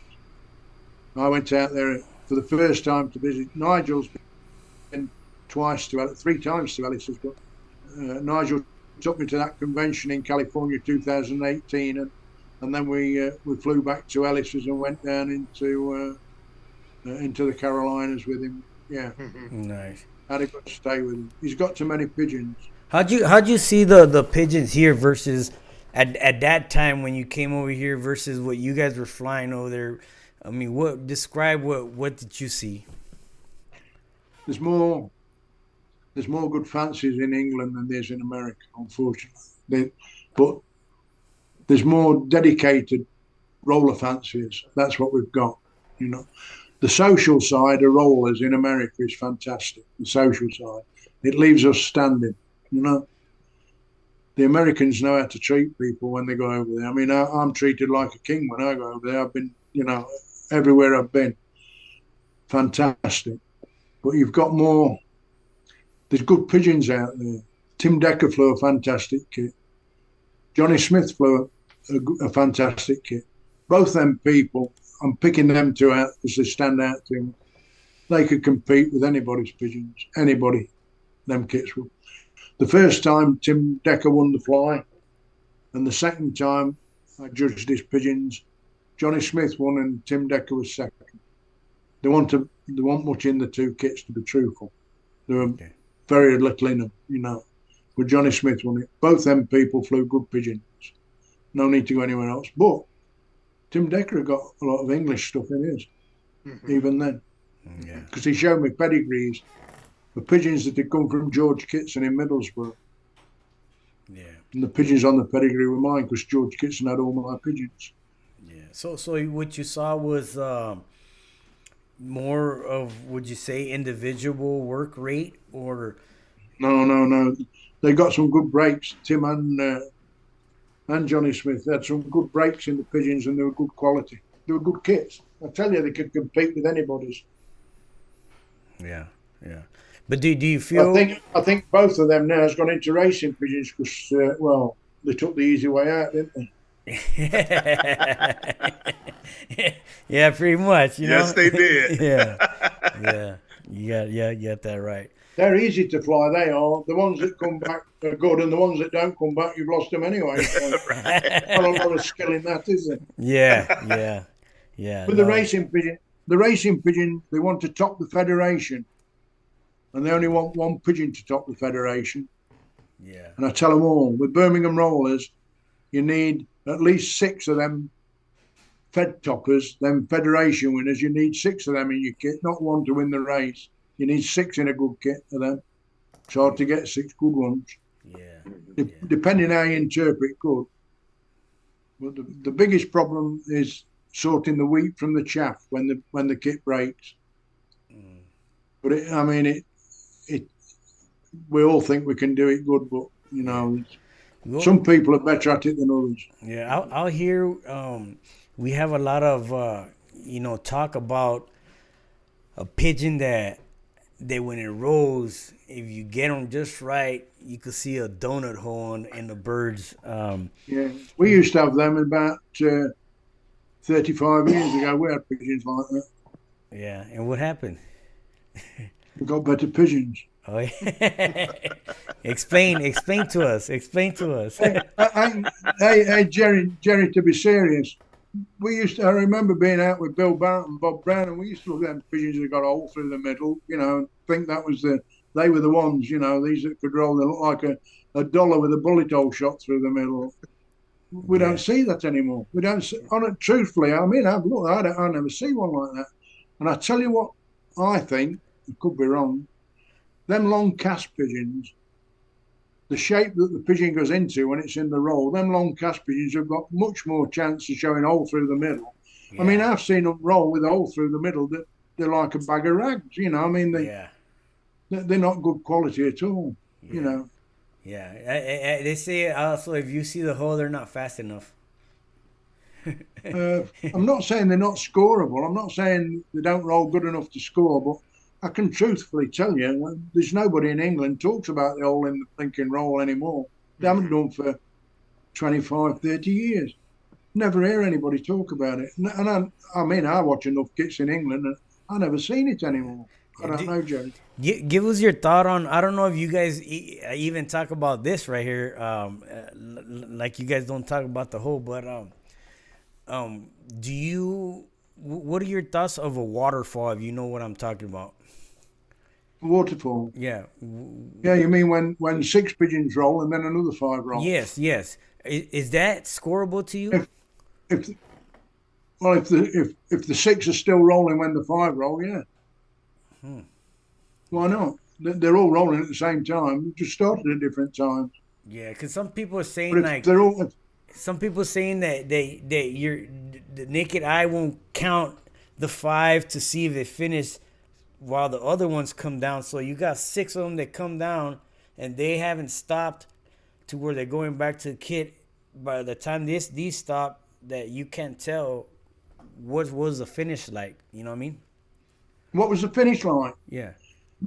Right. Well, we better get on to them blinking World Cup rules, haven't we? Because they want you to. The judge's got to decide in about a second and a half, if you're lucky, 1.5 seconds. He's got to decide how many went in the break, how many of them that went in the break were scoreable, and how many weren't rolling good enough. Mm-hmm. What was the quality like? How deep did they roll? Yeah. They didn't all roll the same depth. So he's got all them things, and he's got a second and a half to decide all that. Yeah. Right. Not possible. Can't do it. Yeah. I mean, nobody with half a brain. I don't know why people don't see that at all. Yeah. Can't do it. You know, and that's the thing too. You know what it is? I believe that a lot of guys, you know, I haven't started judging, which I will here pretty soon. But a lot of judges don't have they don't have the confidence, you know. And like you were saying earlier, there's nothing wrong with calling out. You know, if you have the confidence to say, hey, that's 7, I could have called it 10, but 3 went after. You know what I mean? Whatever. You know. If you have the confidence, then why not call it out, and why not explain, hey, this is 5 and 6 went, you know what I mean? So if the judge hasn't got the confidence to call the score out, you need a different judge judging it. Mm-hmm. Yeah. And see that's how the only way we learn. I can see that it's, you know, you got to be a bit thick-skinned to do it, because you're going to get some, you know, you're going to get some aggro by when you call the score out. But I mean, if the judge hasn't got the balls to call the score out, it shouldn't be judging. Yeah. I just don't like when they whisper, give me 5. Well, it's because they haven't got the confidence, that's why. I mean, why? You get the score at the end of it, and then multipliers are another waste of time. I mean, you get the score, I mean, yeah. By the time they put their multipliers on, and I tell you what, when you go around, nobody I speak to knows how to work the bloody multipliers out even, so, no. So you guys don't use multipliers? No. They have to do in the World Cup, obviously. Yeah. You know, but no, Jerry, we don't need it. You need it as simple as possible. Yeah. And when you're going around judging, not the World Cup fly, obviously it's a big fly. It was over a long time. But when you're judging your local flies, if it's Saturday and Sunday, and you've got 8 kits Saturday and 7 on Sunday, 15 kits. If you can't see, people going around can't see which was the best kit out of them in 2 days, there's something wrong. Yeah. You've got to put some scores down, obviously, but, you know, you've got to call the score out. No, and it makes sense, like how you said, you got to keep it as simple as possible, because like you were talking right now, you got to do the depth, the quality, the amount of pigeons that went.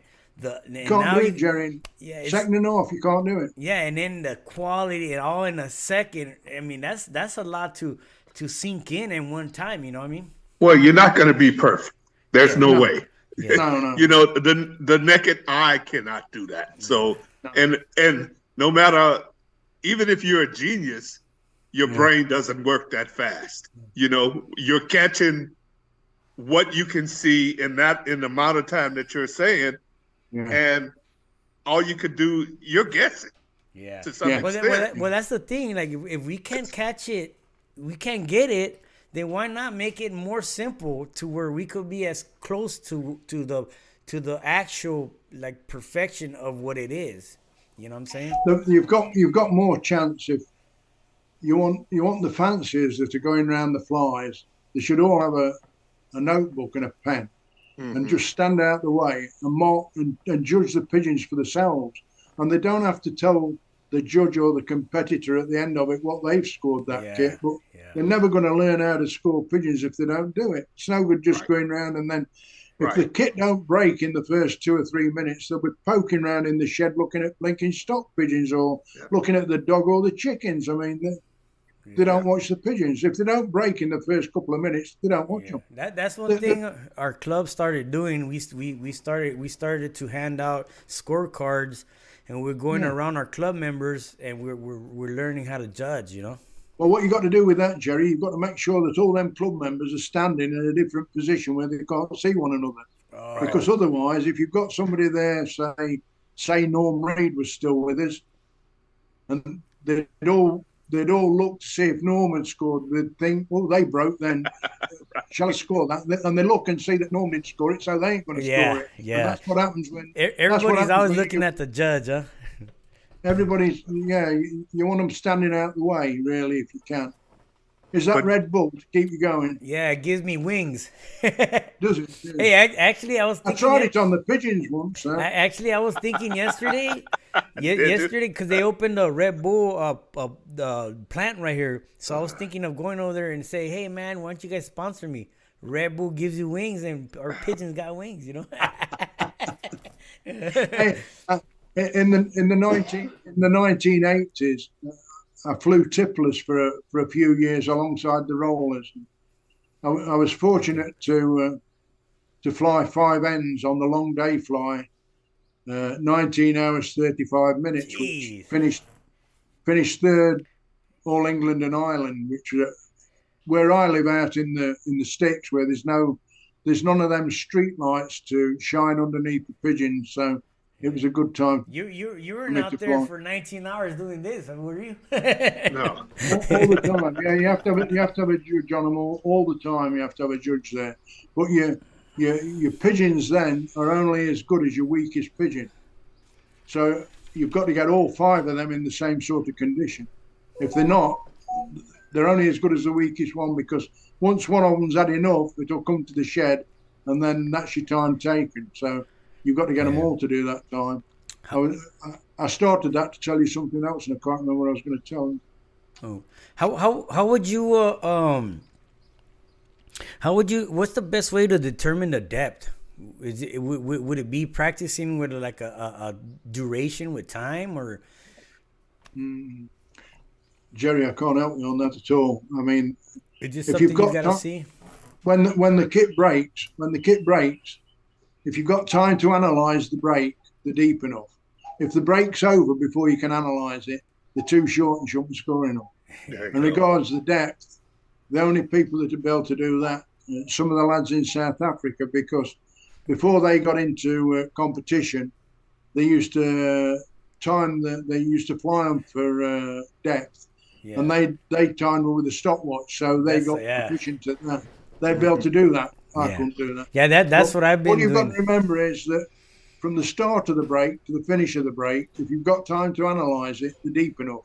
That's depth done with. We're not interested anymore about what's a proper depth for a competitive team. What's an ideal depth for a competitive team to where we know that if you can't analyze them, they're not scoreable. But what's good enough to where you could say that if they're deeper, then they mess up the routine and the chemistry of the group. No, the only way I can answer you, Jerry, is to say that from the start of the break to the finish of the break, if you've got time to analyse it, they're rolling deep enough. Yeah, but what's deep? Too much depth? Is it 20 foot perfect? Well, what do you want to see? How deep would you like to see your birds? Like, do you breed for? I find it difficult, the depth, because you have a pigeon in the kit that you think short, and then one day it's about 3 times the height of the shed, and it rolls down and it's the top of the shed, and you thought, Christ, I thought that was only about 5 foot. You know, I can't answer you. I don't know how to answer you at all. A good quality kit of pigeons, anybody can judge it. A novice can judge a good kit of pigeons. Yeah. Most kits aren't good kits, my own included a lot of the time. So a bad kit of pigeons is the hard one to judge, and that's most kits. And that's where you've got to sort the wheat from the chaff. Mm-hmm. When you look at the breaks, what a lot of people think are fantastic breaks, just not. They're not there. I've stood at the side of judges that's, well, I ain't going to mention names, and big flies, let's just put it that way. And I've watched them judge, and they call, you see that they've scored 14s and 15s. And I've watched the same kit, and I might have given it a 5 or a 6, but 14s and 16s, the kit wouldn't have that many rollers in the kit. And the competitor would say, No, They're George, they're scoring the flutter. Well, look, there's so I don't there, know. like George said earlier, there's so much that you have to catch when you're judging. It doesn't help, when you have a crowd of people around and they're oohing and awing over stuff you're looking at saying, what was that? I mean, what is everybody oohing and awing about? There was only 2 or 3 good rolling pigeons in that group. Yeah, and like we say, right, it isn't easy. I mean, it's not easy, and you can't get it bang on. You can't get it right all the time. But like I say, a good quality kit of rollers, which you don't see very often, but a good quality kit are easy to judge, easy. Right. But most kits aren't a good quality kit. Most kits have got a few good rollers in, but how do you explain to somebody what's scoreable and what isn't? Yeah. That's the hard bit, to try and explain what's scoreable. What's scoreable to one person might not be scoreable to another. I mean, right. if you get Les Bazance or Dino Foster in Middlesbrough, you get them to come and judge a fly, and you'd have no club left, because they won't see them at all. They want them. They got to be balled up. I mean, unreal, But I mean, that's the quality pigeons they fly. And while we're getting on about the judging and the quality of the pigeons, in my opinion, a judge can only judge to the quality of what he's watching every day of his life when he's flying his pigeons. If that judge is flying mediocre pigeons, they're imprinted in his mind, in his brain. So when he goes to judge a kit, that's what he's judging to. Yeah. When you get somebody like Les Bazance, who's watching top quality pigeons, he might not get big breaks all the time, but the quality's there. When he goes and watches one of them kits, he don't want to know about them. There's a pigeon there that he'd keep, he'd kill them all. Yeah, that's why it's very, very important to go out and see other people's. Like I was talking to Graham Dexter, and he was saying that you guys used to drive for hours, in a group in a car and go around and watch everybody's birds, Yeah, we've had some fantastic times out. Graham and George Kitson and Les. Yeah, we've had some fantastic times out. And that's the other thing I realise now, that I'm 81 now, and winning competitions was what it's all about. But the best times are the times you spend with like-minded people. They're the best times, and you can't get them back. You think they're going to last forever, but they don't. They don't. So you want to make the most of when you go out. I mean, I was talking to somebody in South Africa, and they have a breakfast club.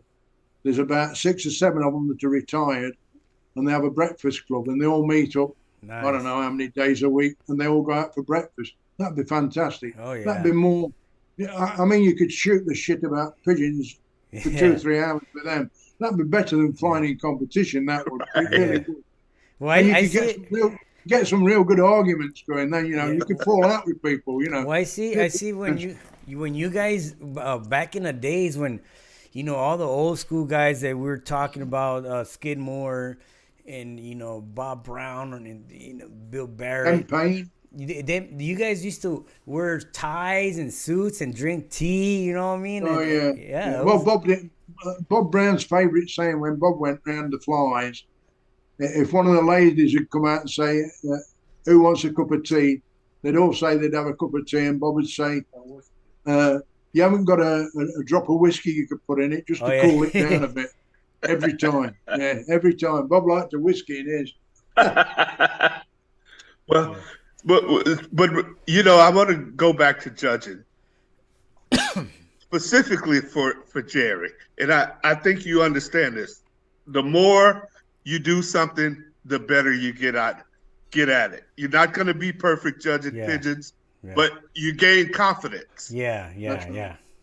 And confidence is pretty important because, you're in a guy's backyard judging his birds.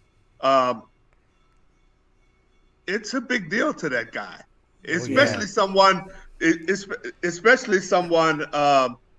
let's say like George. I mean, you don't want to go to George's house, and do a bad job judging his pigeons. The George is going to talk about you forever. Yeah. Well, see, that's the thing. That's the thing that is like my worry, you know, like I'm like, man, I don't want to make a bad decision and then follow me for the rest of my judging career, you know what I mean? Yeah, Well, you can when I only do judged what that you big do. fly, I can't remember the name, what that fly was called when I was with Northwest International, George. was it Northwest International? Northwest International. I've still got a write up of all the places I was going to, and you know, and You in fact, had Monty, you had Washington, and Canada. we had a convention. We had yeah, we had a panel with. I was telling Jerry, Robert Parker, I found the DVD. I found the Oh, the video. other one, yes, okay. Found the video, and it's got Paul Bradford and Roger Baker and Frank Lavin on it, and somebody else and me. Try to send it to me again. See if it works this I time. tried, and the post office won't accept. I'll try again next week. Okay, cool. Yeah. But I was going to say something else. Forgot now. That's the problem. Well, you were talking about that fly, the Northwest International, and you had a panel. Oh yeah, and I was going round, and the worst thing was, I normally read the rules before I do a fly, but I was on the plane before I started to read the rules that they wanted me to judge to. Mm-hmm. And I turned to Graham Dexter and I said, "They got to have some blinking good pigeons out here in America." He said, "Why?" I said, "They only want half turns and better. We're going back to the red badge thing. This is what this has come from." I said, "Half turns and better." So you're telling me they're going to fly 20 pigeons and they've got to have at least 10 of them rolling before I score them. No quality points, no points for kitting. Well, nobody was scoring anything. Yeah. And we was in Salt Lake City, and Graham found out afterwards. We stayed the night at a certain person's house, and there was a crowd that wanted to come and throw us out and kick us out of town, seriously, because we weren't scoring the pigeons. Right. I had one fella come across to me after I'd judged this kit of pigeons, and this kit of pigeons were bred out of my pigeons. And he came to me and he said, and he's well known in America, or he was, he's passed now, but he got a big name then in all the, I mean, I've had the American magazines for longer than most Americans, the Roller magazine. Yeah. He came across and he said, and we'd finished judging, and I was telling Graham what to write down. And he said, "George, was that a full turn I saw?" I said, "If it was, pal, you must have been watching a different kit to me altogether." Said, he hadn't scored a break. He hadn't scored a break. He says, and the person that got him said, "They're all your stuff, George." I said, "You want to put them in a bag?" I said, "You want to?" "Oh, they ain't." I said, "You ain't got a good one in them. They're not a good one in. I don't care whose they are. They're not a good one in them." I mean, that was unreal. I said to Graham, a full turn. He thought we'd seen a full turn. I mean, how do you work that out? Yeah. This man wrote in the articles, and you know, I mean, he was well read, and he was a nice man. And I said to him, "Are you flying in this competition?" He said, "No, I was going to fly you. What do they call it? A something kit. Exhibition." Yeah, he got another name for it, but exhibition kit. I said, "Was you?" I said, 118 kits. Well, there was more than 118 kits to start with, but when I wasn't scoring everything, everybody kept dropping out. Yeah. I said, "I tell you what." He said, "I'm going to fly a kit for you." He said, "I'm not flying in the competition." I said, "Well, I tell you what, I'm not coming to see them then." I said, if you want to enter them in the competition, enter them, and I'll come and I'll judge them." He said, "All right." So fair play to him, he did. He had one pigeon roll, but it actually went over. One pigeon, that's all in the kit, 20. He'd seen a full turn, and he'd had them donkey's years. Penson pigeons, 514. I don't think that 514 could roll, to be honest. Yeah. It's like Alan, we were told the last judge, he's like, before he released the kid, he says, "Hey, you want a shot or something so that you can see him double?" Hey, when we did that big fly, you know, we was with Doc Ryman. Okay, Graham Dexter and myself. We was in his car and we was travelling quite a long distance. I forget where we was going. And Doc said to him, he said, "George," he said, "do you think you could be a bit more diplomatic when you tell them what you think of the pigeons?" Oh, yeah. I said, the pigeons are shit. What can I say? I mean, no good. Yeah. I appreciate what he meant, because I mean, if there was somebody that hadn't had them very long, you know, it was. But one of the best kits on that fly was in Boise. De Boer.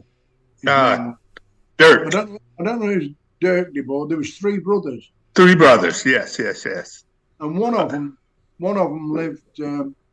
His pigeons flew over a freeway when he let them out, and there was a crowd of people there, and he flew his pigeons, and they were very, very good, some real good quality in them. But he didn't get enough of them coming together. But a lot of quality pigeons in them, really, really good. They stood out, you know. And earlier on in the day, I'd heard Paul Bradford, another nice gentleman, without a shadow of a doubt. I seriously mean that. He was a gentleman. Well, earlier on in the fly, he'd said, I overheard him saying, I'd like to see the kit that George Mason's looking for. And a bit later on in the fly, I was at that De Boer's, and he flew them pigeons, and there was a crowd there. And Paul Bradford come walking down the steps. I said, Paul, if you'd have been watching them, that's the kind of kit I want. That's what I'm looking for. They were very good pigeons, very good pigeons. Yeah. Yeah. Well, that guy flew some fantastic pigeons. As a matter of fact, I knew a guy who was in my local club that had both De Boer pigeons, and he had Bazants. And I think those Bazants had come from Byron Gable. I don't know if you know. Yeah, that's right. Oh, I knew Byron. I stayed with Byron. Byron was the best organizer you could ever get. He was. If Byron organised a fly, everybody that got there, he put a sticker on the blinking on the coat just with a name on it. And if you're in if there was 20 cars, he'd have them all lined up. He'd have somebody at the back, somebody that nobody got lost. He was a brilliant organizer. Byron was. Yeah. He was good. Good fly pigeon. It was a good hey fly. George, do you medicate at all your pigeons, or do you put like vitamins, electrolytes? What do you do to, you know? Yeah, I give them a probiotic and an electrolyte in the water quite regular, especially and I'd use that all the time if I was in Phoenix with it being so hot. I'd definitely use electrolyte and a probiotic, but you probably get a packet that's got a combination of the 2 in it, you know. Okay. Yeah. So I use that all the time. And no vaccination or anything like that? I don't vaccinate, no. I treat, when I wean the youngsters, I treat them for cocci. Oh, okay. But a friend of mine who's coming again, picked these pigeons up. When he came the other week, he bought me 50 tablets. I forget what they call them now, but you just give the youngsters one, or the old birds, and it does cocci and canker at the same time. So I got one of these with 50 tablets in. So the first 50 that I breed, I'll give them one of them. But normally I do treat for cocci when I first wean them off. Okay, nice. But I've never had canker in my pigeons for donkey's years, so I've never. I know right now we're hearing a lot of lofts where they're getting birds that are sick. They just puff up and turn over. The Dino virus. Yeah, the Dino virus. Have you ever gotten that, or have you ever heard of that? Yeah, big time. Yeah, when it first came out, I got it. I picked some pigeons up. I'd been over to Germany, and I got some fancy pigeons, and they came over on a truck from Germany. And these 2 German fellas, 2 drivers, a big truck, and I had to meet them on a motorway in a services. And when I got there, they were both asleep, and I got this box of fancy pigeons. I forget what they were now. I took them home, and instead of chucking them in a fowl shed with nothing in it, put them in one of my sheds. 2 days later, everything was dying. Jeez. I lost. It was either 50 or 60 pigeons I lost. Every day there was 3 or 4 dead. Every day. Wow! I know. And I went to the vets, and that virus. Mine had got 2 viruses through these pigeons, a Dino virus and another one. And I went to one of the top vets for it in England, and I spent a fortune. And then I realised, if you've got a virus, the sick ones will die, and the ones that get over it, although they get over it, they can still be carriers, so you can still get it back, a few years later. I haven't had any disease. What's the an advice that you would give to those that are just starting to see that in their loft? How would you tell them to take care of that to where it gives them some type of a chance to save some? You know, they've been asking all these questions online, like, you know, what do I do? Unfortunately, in England, I mean, I don't know about in America, but in England, you could send the droppings off and have them analysed. The vet will analyse the droppings for you. You know, if you go to Belgium or Germany, there's vets that specialise in pigeons. Unfortunately, in England, there's probably only a couple that specialise in pigeons. But if you can get the droppings analysed, that's the proper way to do it. If your pocket's deep enough, if you've got enough money, the only way to do your pigeons is to have send the droppings to a vet and have them tested. And you should never treat for anything unless they've got it. You shouldn't be treating for coxy if the coxy count's low. They don't need treating. They'll all carry a certain amount of, and it's the same with trichomoniasis. If the count's low, you don't treat. So, but unfortunately in England, the vets charge that much money. I mean, ridiculous money, silly money. I mean, hundreds of pounds. Nigel took one of his dogs a few weeks ago. It had ate a blinking sock. It had ate one of the kids' socks, and went to the vet. Charged 300 and something pounds to give it 2 injections to make it sick. And if it didn't get rid of it in 10 days, they were going to have to do an operation, and they were talking of 6 or 7 grand to do the operation. I mean, but if you can get the droppings analysed, that's the way to do it. Man, you got the top racing lofts in Germany and Holland, and probably in England as well. They would have the droppings tested on the racing pigeons 2 or 3 times a year. Yeah, but you got to have a deep pocket. For me to do that, I'd have to sell another 3 kits. Yeah. No, you know what? There's many guys out there that $20 for a pigeon to pay for is too much. So good luck with sending them to the vet, man. You know. Yeah, but yeah. But No, the worst thing, the thing in, like I tell you, the social side of the pigeons in America is fantastic, without a shadow of a doubt. But what I can't understand is why they don't build a pigeon loft. I mean, why did they have? Yeah. I mean, I ain't mentioning names, but I mean, even Tim Deckers, when I was there, I said to Tim, who was his mate?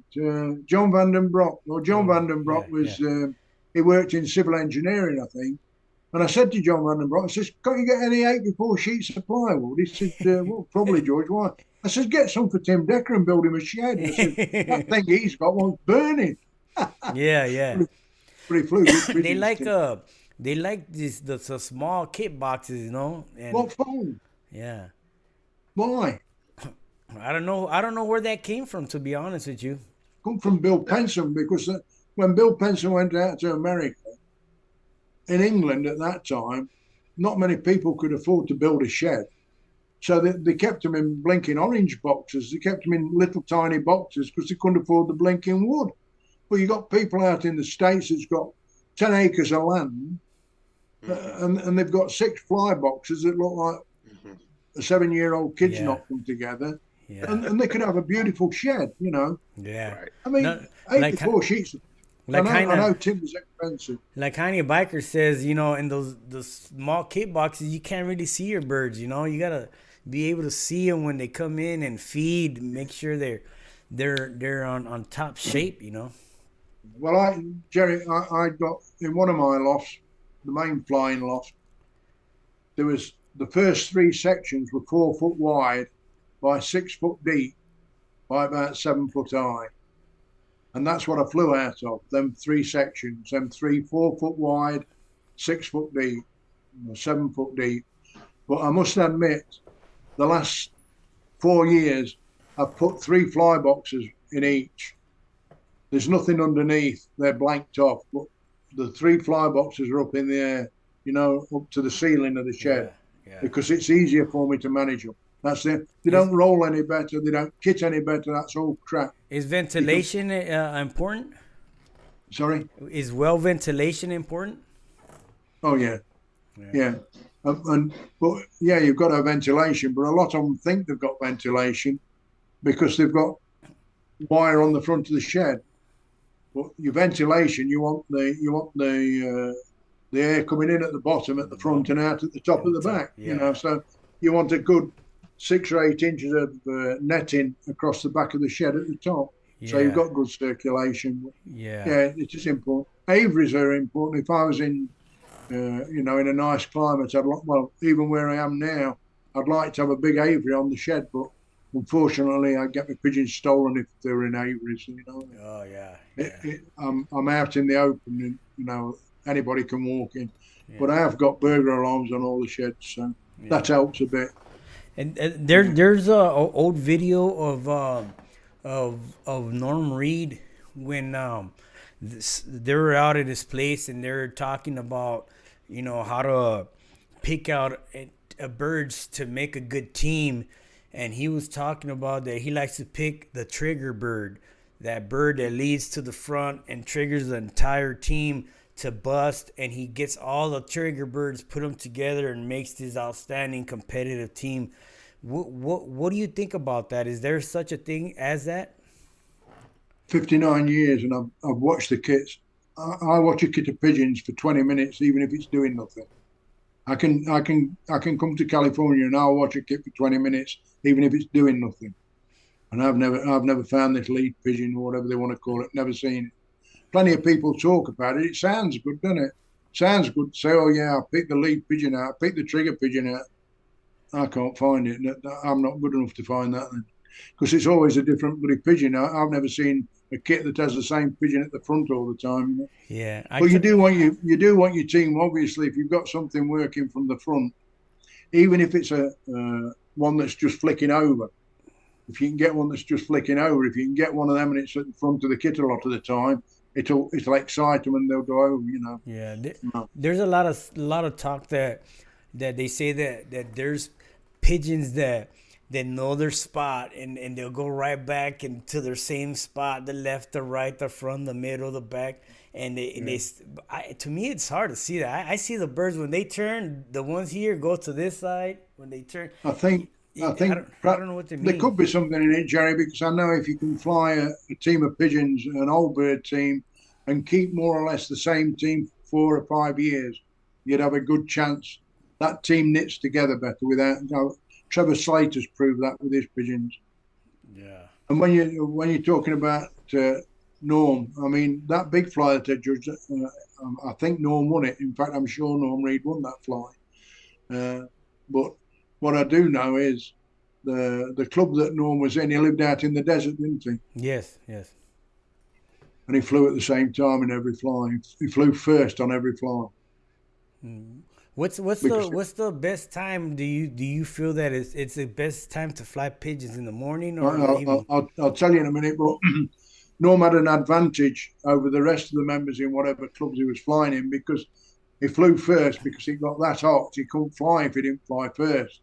Okay. So his training was the same week in, week out. What was your question? Okay. When do you see that is the best time to fly your birds, in the morning or in the evenings? If you're talking about competition, the best time to fly, if you're unfortunate enough to be out of work or that old that you can't go to work, the best time to fly your pigeons is 12 o'clock midday. Oh. Do you know why that is? Do you know why that would be? Where would that be? Well, I don't know about in the clubs that you're in, but in England, you could be flying in one fly at 8 o'clock in the morning, and then 2 flies later, you could be flying at 5 o'clock at night. Mm-hmm. So there's a big variation in the times. So if you could fly them every day at midday, and then on your first fly that you're down to flying, you're flying at 10 o'clock in the morning, you're only 2 hours earlier than your regular flight time. And if you're down for 2 o'clock or 3 o'clock in the afternoon, you're only 3 hours out of your regular flight. It's your flight time that you want. So you keep it like in between, like kind of not too far from where you're gonna fly. Not too far apart, yeah. Because if you're out at work all day and you get home at 5 o'clock at night to fly your pigeons, that's the time you're going to fly your pigeons. Yeah. So when it comes to Sunday and you're flying in a competition, and they tell you you're flying at 8 o'clock in the morning, you can't change your flight time. Your time for flying is 5 o'clock at night when you finish work. The only thing you can do is mess with the feed. But the people that are either retired or out of work that can fly any time of the day, when they know roughly what time they're going to fly, they can start flying their kit at that time to get them used to that time and get the feed set out for that time. You can't. All you can do if you're at work and you come home at 5 o'clock and fly your pigeons, you're going to have to fly them in training at 5 o'clock. You can't do anything about it. So if they give you 8 o'clock in the morning to fly your pigeons in competition on the Sunday morning or the Saturday morning, what are you going to do? You can 2 days before you've got to fly them at 5 o'clock at night when you get home. Yeah, makes sense. Makes sense. You've got to try and give, if in your local club, you've got to try and give them people that are out of work, they can fly at any time because they can train at any time. But if there's 2 or 3 members in the club that don't finish work till 5 o'clock at night, you've got to try where you can to give them as late in the day as possible, so it's near as possible to their regular flight time, if you want to see the pigeons at the best. You can't do it all the time. Obviously, you can't. Sometimes you've got no choice but to, Hey, Ray, you're muted, Ray. Yeah. Sorry? Yeah. No, for Ray. There you go. George, I have one question in reference to birds of prey. There's a big difference in flying now compared to years ago when the birds of prey weren't so bad. Can you hear me? Yeah, I say we never had any in England. We never saw them. Bob Brown, when they were alive, they never spoke about peregrines or sparrowhawks. We never saw them. So where do you see the hobby going with the problem we have now with birds of prey? We used to complain a lot in the United States about birds of prey, and that's why we were getting our asses kicked by England. But you guys got your own problems. Yeah. I see, sparrowhawks. I'll tell you what's going to happen. If they want to keep flying rollers in competition, in my opinion, what they're going to have to do is breed quite a lot of young birds and fly them. And when they have the competition, just pick the best out of them young birds. You're not going to be able to fly an old bird team of pigeons. And when I say an old bird, you're not going to be able to keep the pigeons long enough to fly old birds to get an old bird team together. You're going to have to just concentrate on flying young birds. That's the only competition there'll be in the end, unless something happens with the birds of prey. And I can't see anything happening with it. It's that bad that, it's ridiculous. You know what will work too? You know how you said that you guys do without the multipliers? Like when you get birds getting hit by the BOP all the time, you're not gonna get the best quality, the best depth in them anyway. So maybe that would help out if we could do without that because of those situations. I think we'll have a better chance to, and not only a better chance to fly better pigeons, but we have more people involved. You know what I mean? That there are in those areas that are getting hit so bad that we don't really got to concentrate too much on, Well, it changes a lot of, birds of prey changed a lot of things. I think it changes the way you look at a kit, how long you keep birds in the air now. Yeah. One of the things you said is you would take a bird out and breed out of it and then put it back in the air, but you have youngsters from it. So at least you were able to got something out of it. Yeah, something out of it, and who knows, it may prove to be something fantastic. And if you still have the bird there, you can bring it back in, later.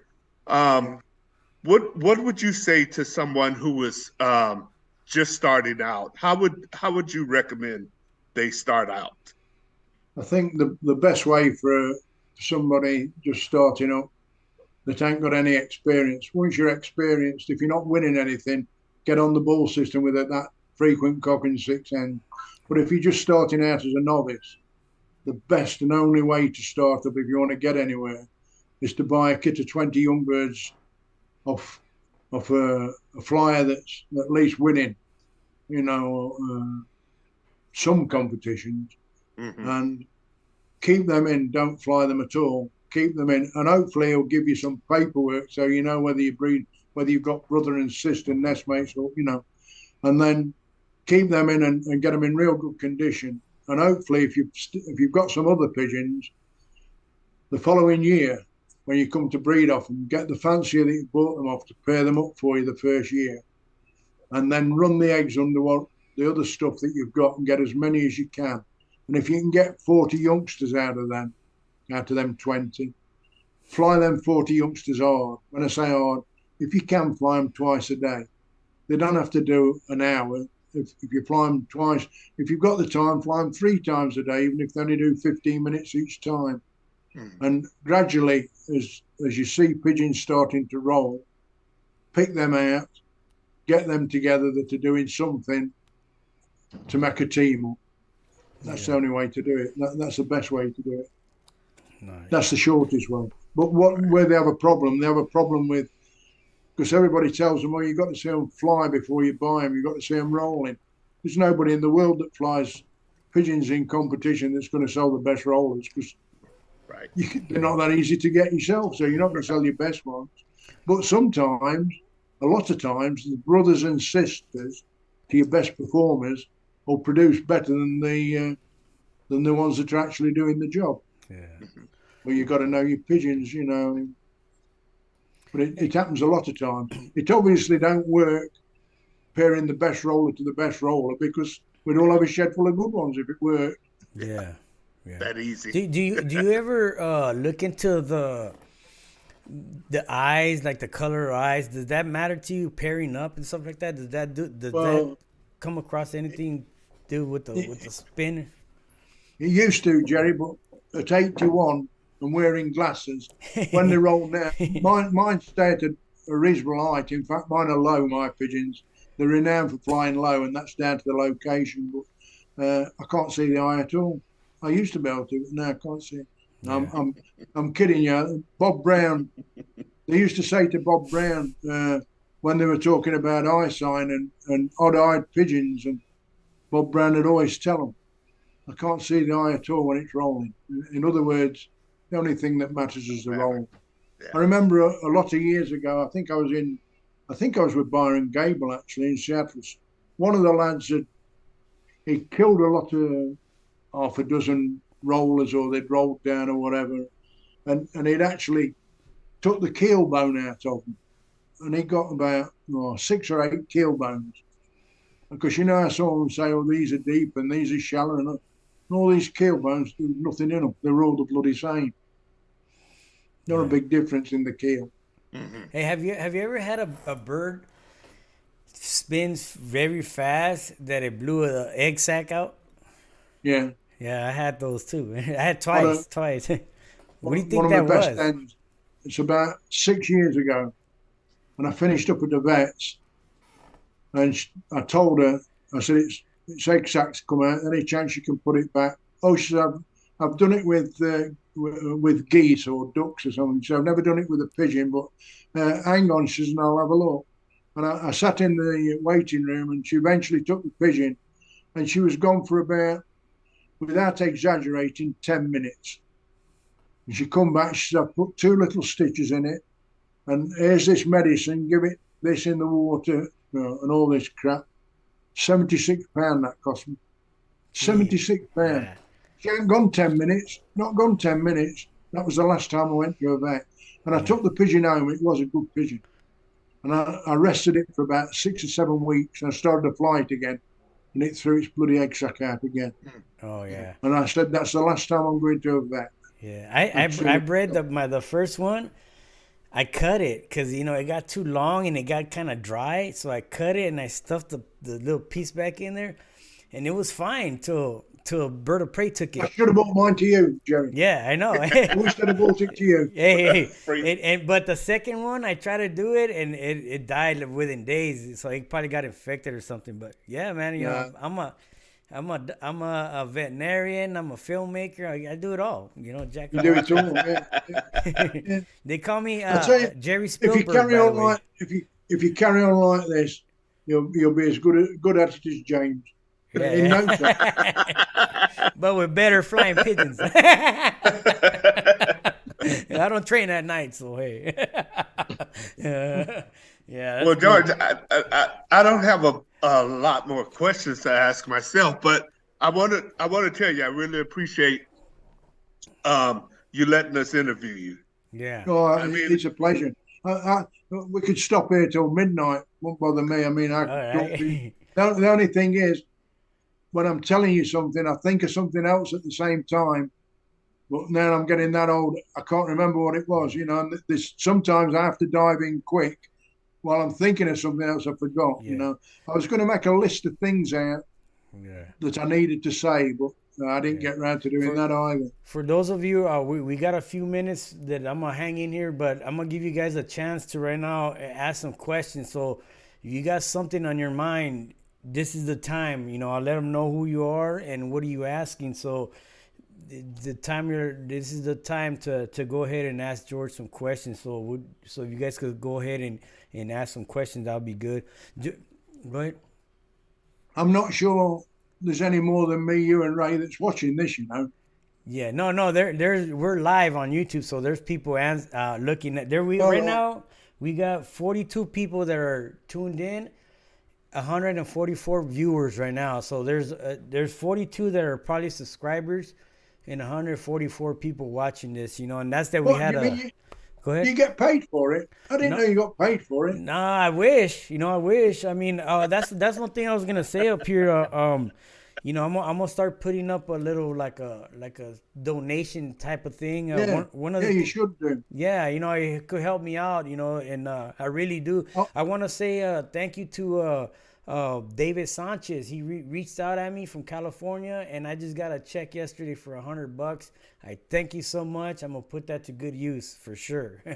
Yeah, but what I want to do right now is the next project I want to do is I want to start to where people could donate money. So what I'm gonna do is gonna be called Roller Legends, and I wanna pick a few guys or people that decide who is gonna be one of the people. So like you're definitely one of them. I wanna print out hats, shirts, and a sweater and send them to you guys. So when we get enough money to make a package, I'll send it to you.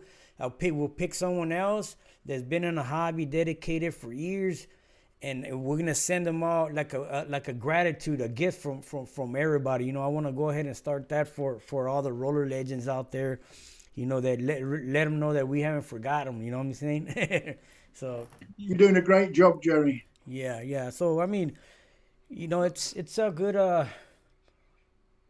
Okay, Gregory Romero says if you ever had any road blood in your eyes.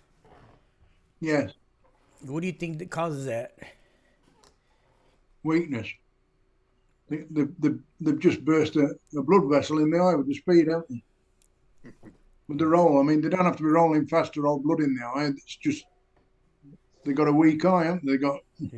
They got a vein in the eye that's weak. Simple. Yeah. It's not because they're rolling that fast. They're rolling blood in the eye. No. How about if they're rolling that fast? Do you think that the fast of the roll causes a split chest and devil ears? Have you ever got that? Yeah, and a lot of them that I've seen, what they've got is a mite. And I know when a pigeon's been rolling, the feathers on its chest will stick out. But a lot of them, when I look at them, what they want to do is give them a bath. And when they come out the bath, have a look at them feathers then, and they'll see that the feathers around the chest are missing. Some of them missing. And it's a small mite that does it. They don't see it, but it's a mite. I had the problem for a long, long time. I'm not saying in all of them. But yeah, a pigeon that's been rolling will, when it drops, the feathers will be ruffled up on its chest. But it don't mean it's rolling that fast. Yeah, probably just poorly feathered. Could you go to a loft and grab a bird, grab the best bird? Like, no? No. The only way you can pick a best bird is if it's in the air and it's flying and rolling. No, I can't do that, Jerry. No. The only way you can know whether a roll is good or not is if you fly it and it rolls good. Colin Burns says, what's been your favorite cross people have done with your line of birds? What's the favorite cross? that people have done with your line of birds? Kind of like Yeah. for instance, I've heard Molly's. You know what I mean? Oh no, it's Molly. Yeah, Molly's. What do you think? What Yeah, have you I seen? think what he's asking is, I mean, you've got birds all over the world. Guys all over the world have your birds, and some of them have done some crosses that you probably know about, and some you may have even seen. Do you have have you seen a cross that you thought was a great cross with your birds? No. What I would say is if you've got a really tight family of pigeons and you've had them for 30 odd years, and you've got a friend that's got a tight family of pigeons and not had a lot of crosses in it, and you live, we'll say 500-mile apart or a continent apart, better still, Yeah. and you could get one of their pigeons to cross into yours, that would be a good cross. Nice. And then after the cross, a lot of people say that only the cross will get what they call the hybrid vigor. Would you still continue further on in generations with Well, if you put that cross in and it works out, then obviously you keep doing it. You'd run with it, but you make a family out of it, huh? they don't. It won't work all the time, but that would be the best cross. Would be to get the best cross for me would be if I could get somebody in America that had solely my pigeons direct, that had been breeding off them for 10 years and paired them up different to how I would, and I could go out there and select the best pigeon out of the kit, bring it back and pair it onto mine. That'd be the best cross. That would be a cross. But it'd be a cross of the same family, if that makes sense. Yeah. But it had been bred in a different location, all those miles away, and that person that was breeding it would have paired the pigeons up different to how I would have paired them up. So although they were the same family originally, that would be the best cross I could use, without a shadow of a doubt. Hey George, do you know what's my favorite shirt that I wear every day? I've seen your shirts. Yeah, you've only put that on for today. I know that. I've seen you. I've been watching you. This is my favorite shirt, guys, and they no lie. I got one like that. Yeah. Yeah. I wear it if I go on a fly and wind everybody up with it. Yeah. All right, we have. Hey, did I tell you that when I was cleaning the pigeons out today, a blinking sparrow went in the shed? Oh yeah. Did I tell you? No, you told me, but we weren't on yet. Okay. Yeah. So Anyway. what? The little birds? No, Yeah, sparrow. Oh, sparrowhawk. Oh, for reals? Yeah, I was cleaning one loft out and I'd left the outer door open on another shed. And when I went round to start cleaning that out, there was a pigeon in the corridor. At least I thought it was a pigeon. I thought, where the hell's that come from? Then I realised it was a sparrow. But I had something in both hands, and the time I waved my arms about, the damn thing flew over me and it had gone. Dragus Mazilu says if you could expand on the difference between feeding or flying in hot weather and rainy weather. We kind of went over that a little while ago, but would you say it's just pretty much what they're doing, the birds, to get to the point of what you got to do with them? Well, the only thing, feeding in hot weather, you'd feed, like I say, 3 parts wheat, 1 part barley, 1 part Milo. But if you was going to fly them in the winter months, when it was really cold, if you lived in a part of the country where it was really cold, you could put half a part of kibble maize or chopped maize, whatever you want to call it. Add that to it. Yeah. Or a bit of safflower, but I'd use to the maize. Yeah, nice. Well, I also want to, thank you so much for being here. You're a legend. You're like a godfather in this hobby. Let me tell you, That's because I'm old, Jerry. You know what?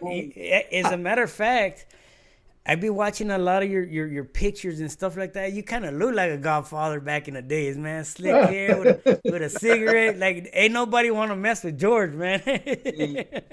You look like the Sopranos, you know what I mean? Hey, Donald, what about his two brothers? Have they still got pigeons? Oh, you know what? I know Donald Lay went to Hawaii, and I heard that he Yeah, came yeah. back or something like that to California. But I've been trying to interview him for a while, but I don't know what's the deal. I heard different stuff, but yeah, I would love to pick his brain and let everybody tune into that too as well. Well, Mad respect for him. Yeah. There was Doug, wasn't there? Doug lived in Reno, didn't he? Yeah. And Dan, And or then was it? Yeah. And then there was Dan. He was. Yeah. I can't remember where Dan was. Salt Lake City, I think. Yeah. You don't know whether they've got pigeons now? No, I haven't heard much of him. He's pretty discreet, but I got mad respect for that guy too, man. He's like one of the guys that I always like to read up every little article I could find on him. Yeah. Yeah. Jerry, you need to get an interview with Les Bazant. I want to. You know what? As a matter of fact, I did message him a while back, but he wasn't doing too good. He was a little sick, he said, but I'm hoping that he'll watch this, or maybe you could give him a little call and just say, hey, man, that'll be a great thing. But that's just for everybody. His name has popped out from several people that they want me to interview him as well. Is he a friend of yours on Facebook? Yes, he is, and I'm gonna try to get a hold of him again. Maybe if he'll do it for you. Yeah, It's maybe just we whether get he's more got- guys out there that could probably, mention it to him. He'll do it. And you know what? That was back then when I was just started to do this. So a lot of people were a little sketchy about coming out and talking. You know what I mean? But now that you're here, the Godfather, boom, everybody's gonna be wanting to come up on here. Well, Les will do it for you for sure. Les will do it. But as long as he's got somebody to set it up, like my granddaughter set this up with Nigel. See, it's so if Les has got somebody to set it up, he'd do it for you. Yeah, It'll be good. Yeah, I have a probably needs 6 or 8 hours though. Yeah. Well, we got that. Hey, I'll drink about 4 of these. You know what I mean? Yeah. I'll have one on both hands. Yeah, but you know what? I have a podcast where I'm doing a lot of documentaries. But my mission, first of all, I wanna say thank you to the supporters on that. Because of you guys, I'm actually doing a few things. Going around traveling, because those funds help me a lot. You know what I mean? But where I want to get to is if I could do these lives and put all my content on YouTube. And we could eliminate the Patreon, but we have a support fund thing, you know what I mean? And we could all watch this together, But it's getting the people to work together is tough. It's very tough. But a lot of respect to those that have been supporting the Patreon from day one. I mean, I thank you so much. I got more documentaries coming here. I'm gonna drop one today, as a matter of fact. It's gonna be good, man. And I appreciate you being on here, George. Hopefully with it's you a pleasure, on here. Jerry. Yeah, hopefully with you No, on here. it is a big deal, George, because a lot of people are flying your pigeons, and we're so far apart. We've got this technology. We could reach out to each other and find out information that maybe we otherwise wouldn't get. I think on every one of these that I've seen, I've learned something. Right. And as you get older, it's a little bit easier to throw out the trash, and know when a guy is really telling you what he really feels, not just feeding you a bunch of shit.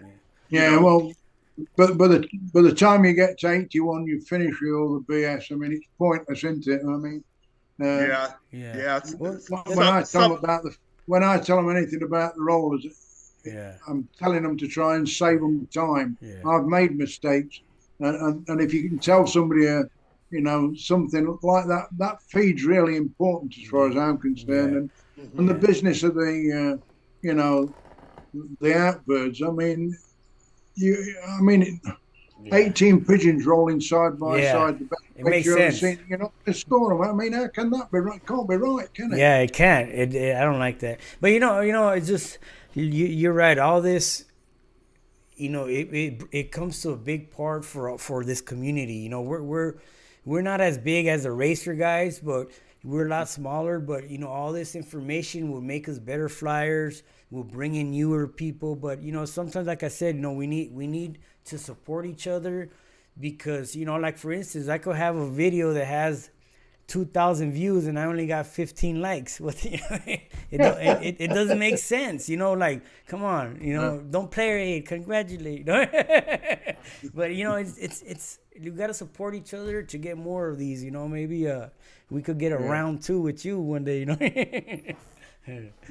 Yeah. So. Well, it's a big deal because I just saw a guy on the internet a couple of days ago saying something about he wanted to start some kind of process to bring in new flyers. I'm in the Northwest, George, in Washington State. So, you know, and Seattle? Yeah, Is that Seattle? Yeah. Yes, sir. I'm probably about 40 miles north of Seattle. All right. I'm in between Seattle and the border of Canada. So. All right. Yeah.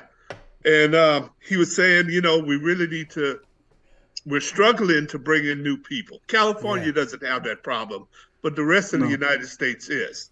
And we really need to do something. And I think stuff like this helps. You know, I think it helps. You know, it's hard to get new people because, you know, if you're not an animal person, and of course, pigeons take a lot of time. Rollers take a lot of time and effort. But this helps big time. You know what I wanna achieve one day, George, is I wanna take a picture like you took a picture with your granddaughters with all those trophies. You know what I mean? Yeah. Look at this. This is my only one I got so far, right here, and I'm so proud of it. You know, I sleep with it. I don't care how hard it is. I use it as my pillow. You know? Is that the 20 bird or the 12 bird? No, this is the 20 bird. 20 bird? Yeah. No, it's 11 bird, not 12, though, what you're talking about. But yeah. Yeah. That was on 9th. I ended up 9th place in the nation 2 years ago. That was good, though, wasn't it? That's good. I love that thing, man. You know what I mean? It's a great One thing that they miss out on when they give you the results of flies, first, second, third, fourth, all the way down in magazines or whatever, or on Facebook, they miss out telling you who's judged the pigeons. They should put the judge's name down so we know who's judged them, you know? Yeah. Lots of the times you'll see the results of a fly and don't tell you who the judge was. You know, that'd be handy. Oh, yeah. Hey, Jerry, it's starting to get dark. Okay. I don't know what it's like where you are. And I'm at Nigel's. I've got to get back home and feed the pigeons. Okay. I've got electric lights on, but had you got much more to do? No, I just give you a hug. All right. But cheers, thank you so much. And be expecting more messages from me asking questions. So I hope that doesn't bother you. No, none at all. But thank you, Nigel. Thank you so much for helping out, Nigel. I appreciate you. Hey, Jerry, don't forget what you want to do is you're going around. You want to get a notebook and write down questions. Okay. Doing interviews is good, but it's finding the right questions to ask. That's the hard bit, finding the questions, you know? Yeah. I've thought about it a lot. That's what we need. You need to fire the questions. Yeah, for sure. You need to ask everybody as you're going around, you know, what questions, you know, and write them down so you've got it. Yeah, it'd be good. And I'll send you that DVD with that. Yeah. And then, like I said, I'm going to send you the package. I'm going to send you a shirt, a hat, shirt, and a sweater. Hey, don't get to it. I've lost weight since you sent that last one. That last one, 2 of us can get in it now. All right. I've lost 2 stones. Maybe an extra large then, or a large. XL. XL? XL. Okay, sounds good, man. Thank you so much. Nice talking to you, Jerry. Thank you so much. Ray. Yeah, good to see you, George. Nigel, thank you. Thank you, guys. Thank everybody right here for joining in. A round of applause. And see you soon. Remember, check us out. Support us. Like, subscribe, share, and check out our podcast and Patreon. Thank you guys so much. Thank you, Jerry. Thanks a lot. Thanks, Ray. See you, George. See you, mate. Get a corner.